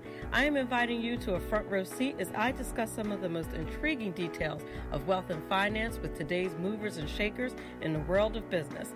Listen in and discover financial truths on a global, domestic, and household scale. Uncover topics that will impact your wallet today and in the future. Money Talk with Melanie airs Monday through Friday, 5 p.m. East, 2 p.m. West, right here on SHR Media and High Plains Pundit Talk Radio. You can't afford to miss it.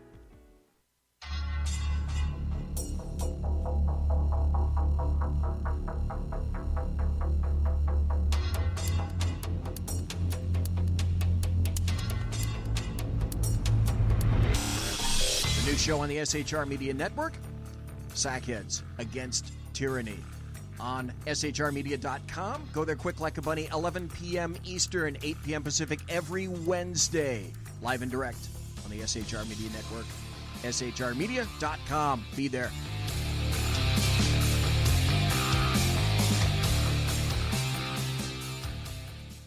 For 50 years, I've seen the American people blinded by corrupt politicians, a lapdog media, and deceptive Islam. The one thing the elites fear is one man with a cane. I'm Dave Milner. Join me through Spreaker, iTunes, and SoundCloud, through SHR Media and the Western Free Radio Network, for half a century of experienced perspective on political and social issues, weekly on The Unpleasant Blind Guy. And catch me on Jeff Mitchell's EDL Radio on blogtalkradio.com. There's no surrender, ever. Because truth is not always pleasant. Broadcasting behind enemy lines in occupied California, a mere 2 miles from the state capitol, the bloviating Zeppelin's Berserk Bobcat Saloon radio show can be heard every Tuesday and Thursday night at 8 p.m. Pacific and 11 p.m. Eastern, only on the SHR Media Network. Go to shrmedia.com to listen. You can also watch on the SHR Media Facebook page and the SHR Media YouTube channel. No goldfish were abused in the making of this ad. Conservative media done right. You're listening to the SHR Media Network. Ladies and gentlemen, boys and girls, children of all ages, thanks for listening to the bloviating Zeppelin's Berserk Bobcat Saloon radio show, live and direct from the SHR Media studios, where I am broadcasting behind enemy lines in occupied California. I am in a studio that is 2 miles east of the Bill Mill, the locus of evil on the entire left coast. The Capitol building in Sacramento, Fornicalia at 10th and L Street, where late at night, when I exit that door over there, I'll hear the wails and the moans of the death of common sense, because there is no such thing anymore in that building. And I also will smell the noxious stench of brimstone and sulfur and evil emanating from the Capitol building in California. And if you can imagine something stupid, well, yeah, it's going to come out of that building in Sacramento, Fornicalia. Now, I've got Kaiser Schuff on the line right now. I want to read this article, Kaiser, and then I'd like to have you weigh in on it. It's from NBCnews.com. The top was, Supreme Court census decision could hand control of the Electoral College to Republicans. I'm curious how they think that's going to happen. The subtitle is Hundreds of Billions of Dollars of Federal Funding Hang in the Balance as well as the outcome of many federal elections from 2022 to 2030. The Supreme Court appears poised to hand Republicans an enormous victory this term. The balance of power in Congress and the winner of the next presidential election could both be indirectly decided by the Supreme Court's ruling in this case. The legal question in the case United States Department of Commerce versus New York. Stop. Just want to give you a little hint.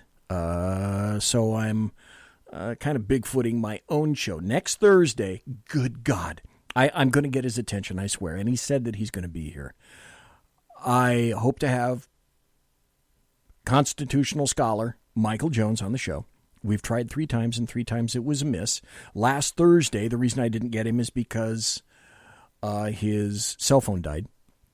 So with luck, I'm going to have him here this Thursday, and we're going to talk about this case. United States Department of Commerce versus New York. I'm going to ask him about this. It hinges on whether the Department of Commerce charged with administering the census can ask respondents whether or not they are U.S. citizens in the census questionnaire. The census counts the number of people who live in our country over 10 years. It determines how much federal funding, how many members of Congress, and how many electors to the Electoral College are allocated to each district in the nation. Perhaps the 2 most important things states can get from the federal government are money and people, representatives and electors, and the census determines both. Okay, but she writes, the person in this article, but can the Department of Commerce, which is charged with administering the census, ask people whether or not they are U.S. citizens? We previously, now this is interesting, the author admits this is true, and I know for a fact that this is true. We previously did ask this question on the census, but we have not asked all U.S. households since 1950. So then she goes into the legal background, the enumeration clause of the U.S. Constitution, the Census Act, the Secretary of Commerce having broad authority to administer the census. The Department of Commerce claims that citizenship information is needed to help enforce the Federal Voting Rights Act. So stop right there. Kaiser, doesn't that tell you all you need to know that leftists are objecting to this question in the census in terms of, if you're in this household, are you legal or illegal? What they're saying is that, that means that ICE is going to send people to your doorstep. That's not true. They don't have enough people to handle a fraction of what's occurring right now. But when the Department of Commerce claims that citizenship information is needed to enforce the Federal Voting Rights Act, I can tell you right now, that's primarily what they object to, because the push is on for anyone and everyone that happens to be, who has set a foot onto United States soil, to vote. Felons, No. the Tsarnaev brother, anyone that's on death row, any felon, everybody that's in America having a foot or a pinky on soil should be able to vote. Shouldn't they, Kaiser? Well, see, that's how they're trying to undermine it. Look, remember the one guy, I can't remember who he was a census worker, and he hung himself, different things, had a little thing, and it was actually a plot to try to make it look like he was killed by, or was harmed by, white nationalists or something. This is back during Obama's administration. And I remember in Ohio, all mine, and I was born in the 60s, right? And I remember when census workers used to bang on the door in Ohio. And oh, yes, they did. My mother would yes. answer them.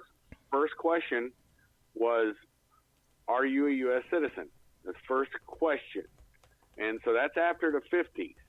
And it was not until Obama that question actually disappeared from I think, nationally. And like you said, it is the census director's job to do that.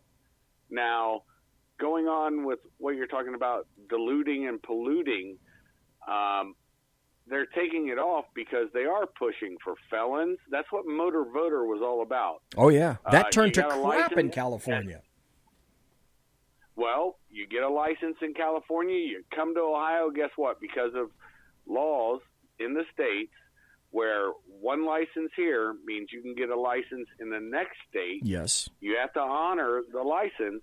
Yes. Now those same illegals get a license in the U.S. in Ohio. And I do say the U.S. because, honestly, I was stationed in California for 2.5 years. I saw the decline. I'm sorry for you. And that was under Gray Davis, I believe. Yeah. Gray Davis was the governor at that time. Gray Davis was an empty piece of crap, an empty suit. Right, he was a rhino.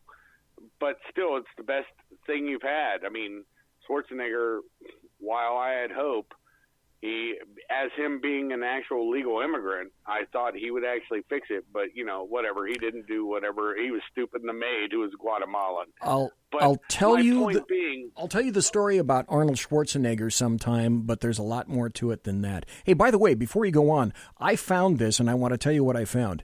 You were talking about the guy that was killed, that was the census worker. Okay, I found it. It comes from 2009. Census worker Bill Sparkman found dead with Fed scrawled on his chest. Now, it was in Kentucky. A Kentucky census worker found naked, bound with duct tape, and hanging from a tree with Fed scrawled on his chest. This is what happened. He killed himself but staged his death to look like a homicide, authorities said Tuesday. He was 51. He was found September 12th near a cemetery in a heavily wooded area in southeastern Kentucky. The man who found the body in the Daniel Boone National Forest said Sparkman was also gagged and had an identification badge taped to his neck. Now, if that's not bizarre, how about this? Sparkman had recently taken out 2 life insurance policies that would not pay out for suicide. If Sparkman had been killed on the job, his family would have been eligible for up to $10,000 in death gratuity payments from the government. Authorities said he manipulated the scene to conceal a suicide, and police said that he talked with others about ending his life. Anyway, that was that. You said that, and I had to go look it up. So please continue, Kaiser. Right. No, I'm not going to tell you untruths. I know thought that. he died, but I didn't want to say he died. I knew he staged it. Anyways, but my point being is, since that time, I have noticed, and I did happen to work for Immigration and Customs. Right. And I've seen how the INA has changed because you have to learn the history of the INA to get it. And the INA actually, nationally, never changed. It became port policy. That's your local port. And port policy, I'm going to use this word, but it's the word they teach you at FLETC, trumps national policy. Yes. No, that's really, and No. this is before there was ever a Trump in politics. And he was, matter of fact, he was a Democrat Manhattanite elitist.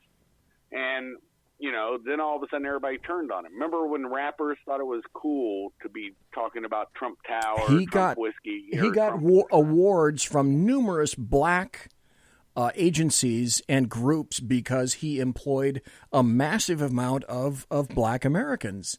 They used to love him until they hated him. And he would take money. Well, they had to hate him.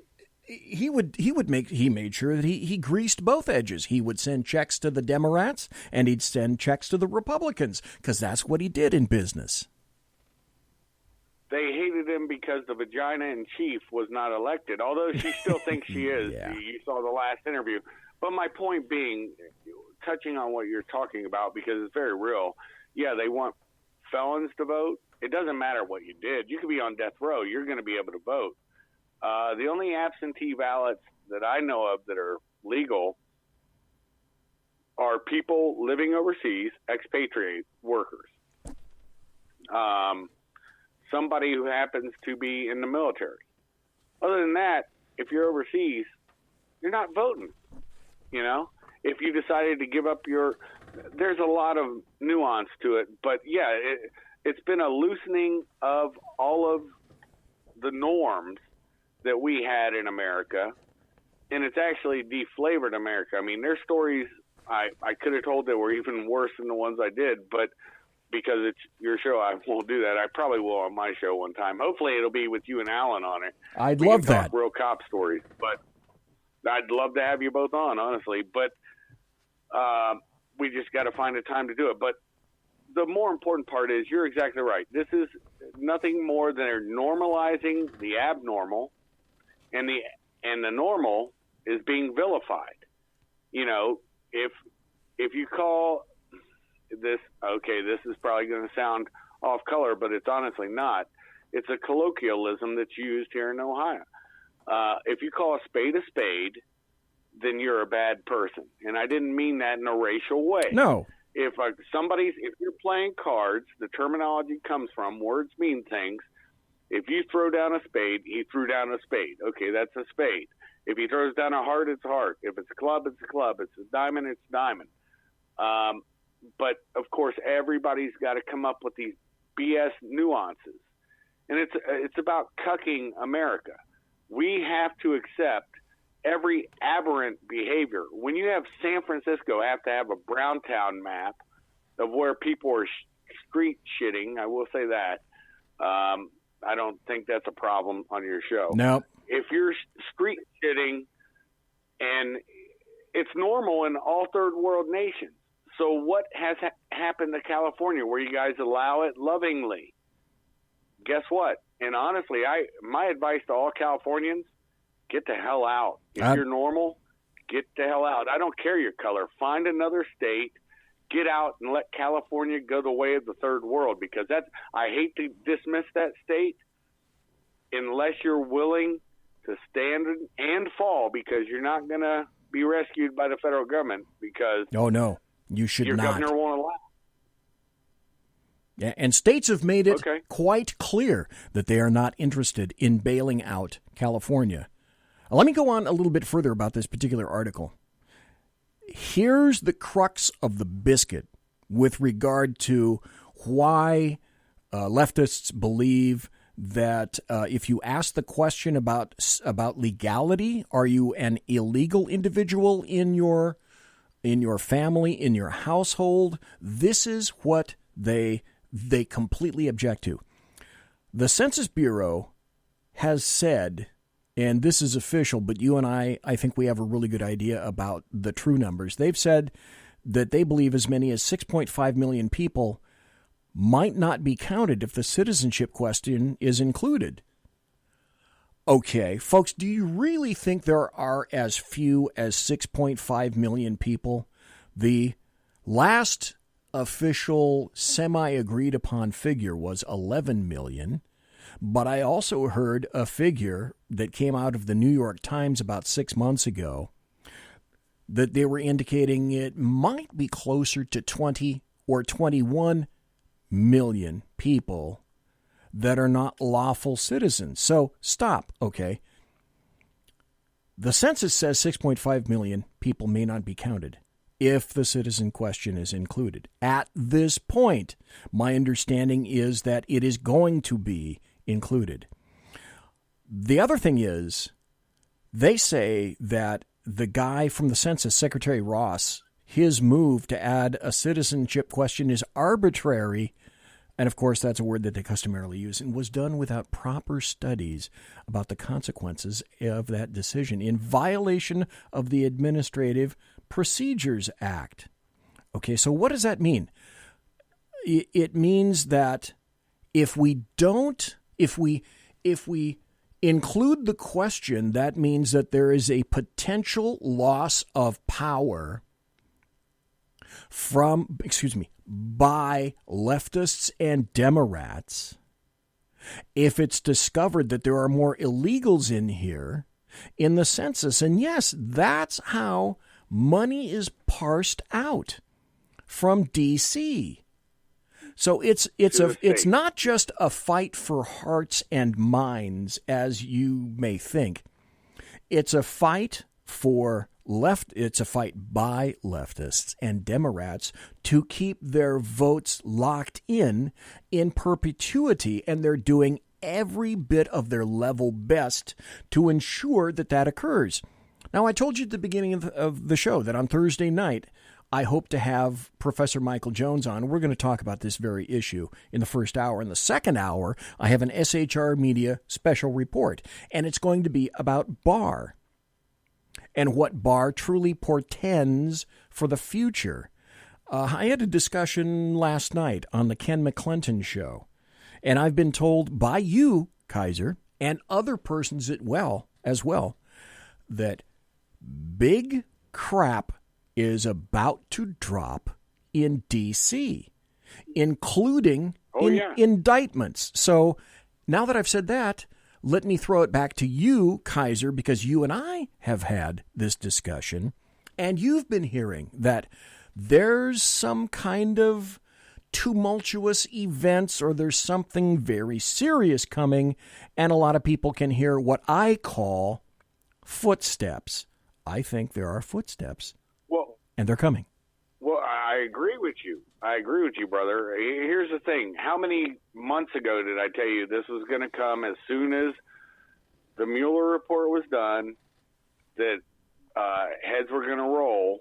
And how many months has that been? It's been months, right? Yeah, it's been a while. Confirmation can be found. Yeah, confirmation. And I know that he has the same sources that I do, and so does Sarah Carter. And another guy who writes, I can't remember his name, or I'd give John something. John Solomon. John Solomon. I know that we all have the similar sources, or at least people, they may overlap. That's all I'll say. But what I do know is that Bill Priestep, listen to Dan Bongino's last podcast from yesterday, and you'll get the verification of what I'm about to say. Okay. Bill Priestep has been cooperating. That's why he didn't get the grilling that other people have, okay? And look at who he was. That's all I'll say. Look at who Bill Priestep was, or Priestep as some people call him. Then look at Peter Strzok, Page. Mueller may not get out of this one. We'll see how it goes, but this goes all the way up to Obama. There's no way it doesn't, because the skiff, and this is something I alluded to talking with you months ago, when Nunez had to go to the White House, as a matter of fact, this might have been a year ago when I talked about this, when Nunez had to go to the White House to go to that skiff to find out what went on. It's only because, and I thought Mike Rogers was a black hat at first, especially after the firing of Flynn. But Flynn did his job, so I understand what Flynn's purpose was. Right. But then they went after him. But Mike Rogers is the reason that Nunez knew where to go, what skiff to go to, and find it. Because it was an audit by Rogers that found out, hey, this stuff is moving in weird ways. And it went mostly through state. But still, that's NSA. NSA tracks everything, folks. This is the thing, man. I'm telling you guys, I use my social media. You see how I use it. I show the truth. But I also throw a lot of BS. Because this is all data mining. All of social media. We're using it now. We use it on YouTube, Facebook, Instagram. Everything that you do to meet people and to be friends with people, that's social media. It's all tracked. It's not metadata. Look, when you got Prism's thing, this is the thing. I despise the way the guy did it because he ran to Russia. He should have taken his medicine and stayed here. That's honor. I have more respect for Chelsea Manning than I do for him, okay? But the American people deserve to know everything because we pay for it. If we're paying for our own spying, and that's something Mike Rogers had a big problem with, look, the NSA's job is to spy on other countries. Their microphones are turned away. Under Obama, for 8 years, they were turned inward. They were turned outward. Inwards. Into the Senate as well, if you remember. Yes. Dianne Feinstein caught them spying in the Senate. Yep. And she said nothing because she was co-opted because she had a Chinese spy as a driver. Look, folks, I mean, I've been saying this, well, BZ, since we've known each other, and Alan knows for a longer time. I do try to get stuff out. I have to parse words a lot of times, but this stuff's coming out and it's been written about, so I can talk about it publicly. But you know, Alan knows, everybody knows that knows me. I've been talking about this for years. This is not a one-up. It's not accident. I kind of know stuff. And so basically what you were saying is, as far as you were concerned, Assange wasn't wrong in doing what he did. No, not Assange. No, PRISM was done by the guy who ran to Russia. I'm trying to remember his name now. He worked for NSA. He lived in Hawaii. Oh my God. Okay. They made a movie about him. I can't think of his name now, but anyways, he's a piece of garbage. Are you talking about the Snowman and the Falcon? He ran. No. No. Snowden. Okay. I'm glad you said Snowman and Falcon. Edward Snowden. Yeah. Edward Snowden. Okay. Edward Snowden. Yeah. But PRISM, all they do is rename it. Look, I've been through the cycles where it was Carnivore, everything before then, and then we got up to PRISM, and that's echelons above reality classified. And now there's a whole new program. All they do is just rebrand it, rename it, and guess what? Facebook was started by CIA money. It's a fact. Let me stop right here. We're going to have to go in just a few minutes. I want to read a final article to everyone and to you, Kaiser.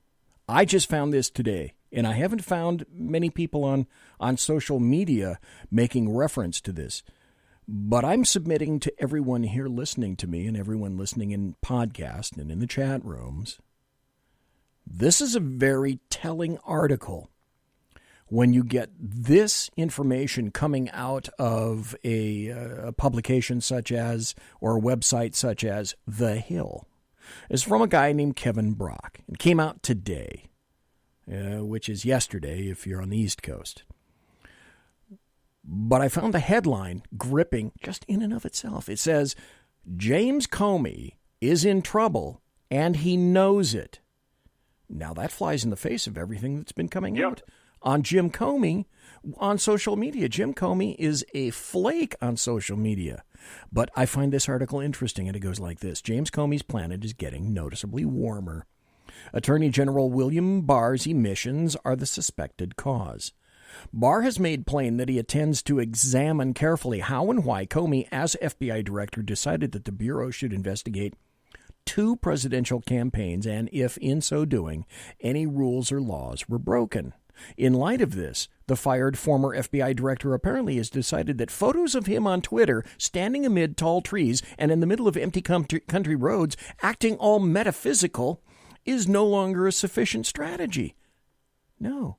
The Hill article writes, no, Comey has realized, probably too late, that he has to try to counter, more directly, the narrative being set by the unsparing Attorney General whose words in front of the Senate Judiciary Committee last week landed in the Trump opposition world like holy water on Linda Blair. Shrieking heads haven't stopped spinning since. And that's where I'm going to wrap the show.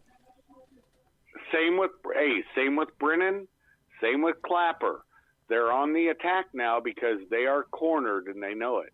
They are. They are rats on a sinking ship. And folks, if you've been listening to my show or reading my blog at bloviatingzeppelin.net, you know I have a German phrase. It's called Schadenfreude. And Schadenfreude is essentially this. It's what I'm experiencing now. And that's, Schadenfreude is basically sitting on the banks of the river and watching the bodies of your dead enemy float languidly by and knowing that, they're not around anymore. Monsieur has been locked!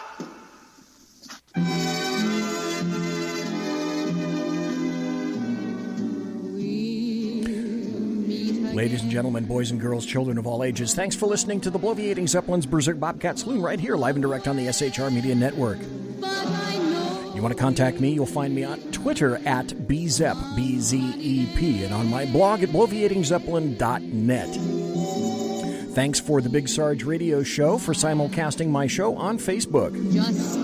Promotional consideration is by the Lockheed Martin Skunk Works and the Boeing Company. If it ain't Boeing, I ain't going. And also by Pratt & Whitney Engines. Thrust, you can trust. Tiaras are by My Little Pony. Please say hello. Thanks to my personal KC-135 Kettle One refueling team, with whom I shall be consorting in less than an hour. And thank you, and you, and you, and you, and you, and Kaiser, and Mike, and everybody in chat, and everybody listening live. Thank you for being in chat. Thanks for listening in podcast. I appreciate each and every one of you. Thanks for taking the time out of your busy night or day to do so. Sackheads Against Tyranny tomorrow night. SHR Media Special Report Thursday night. Everybody, God bless. Take care. Be safe.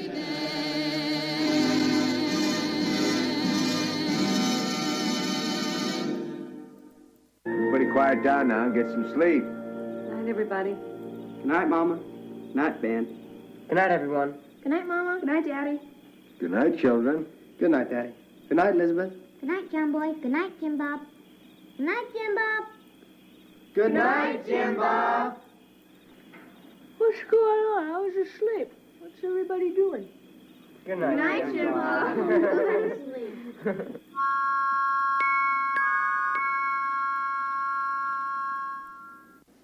Good night, and good luck.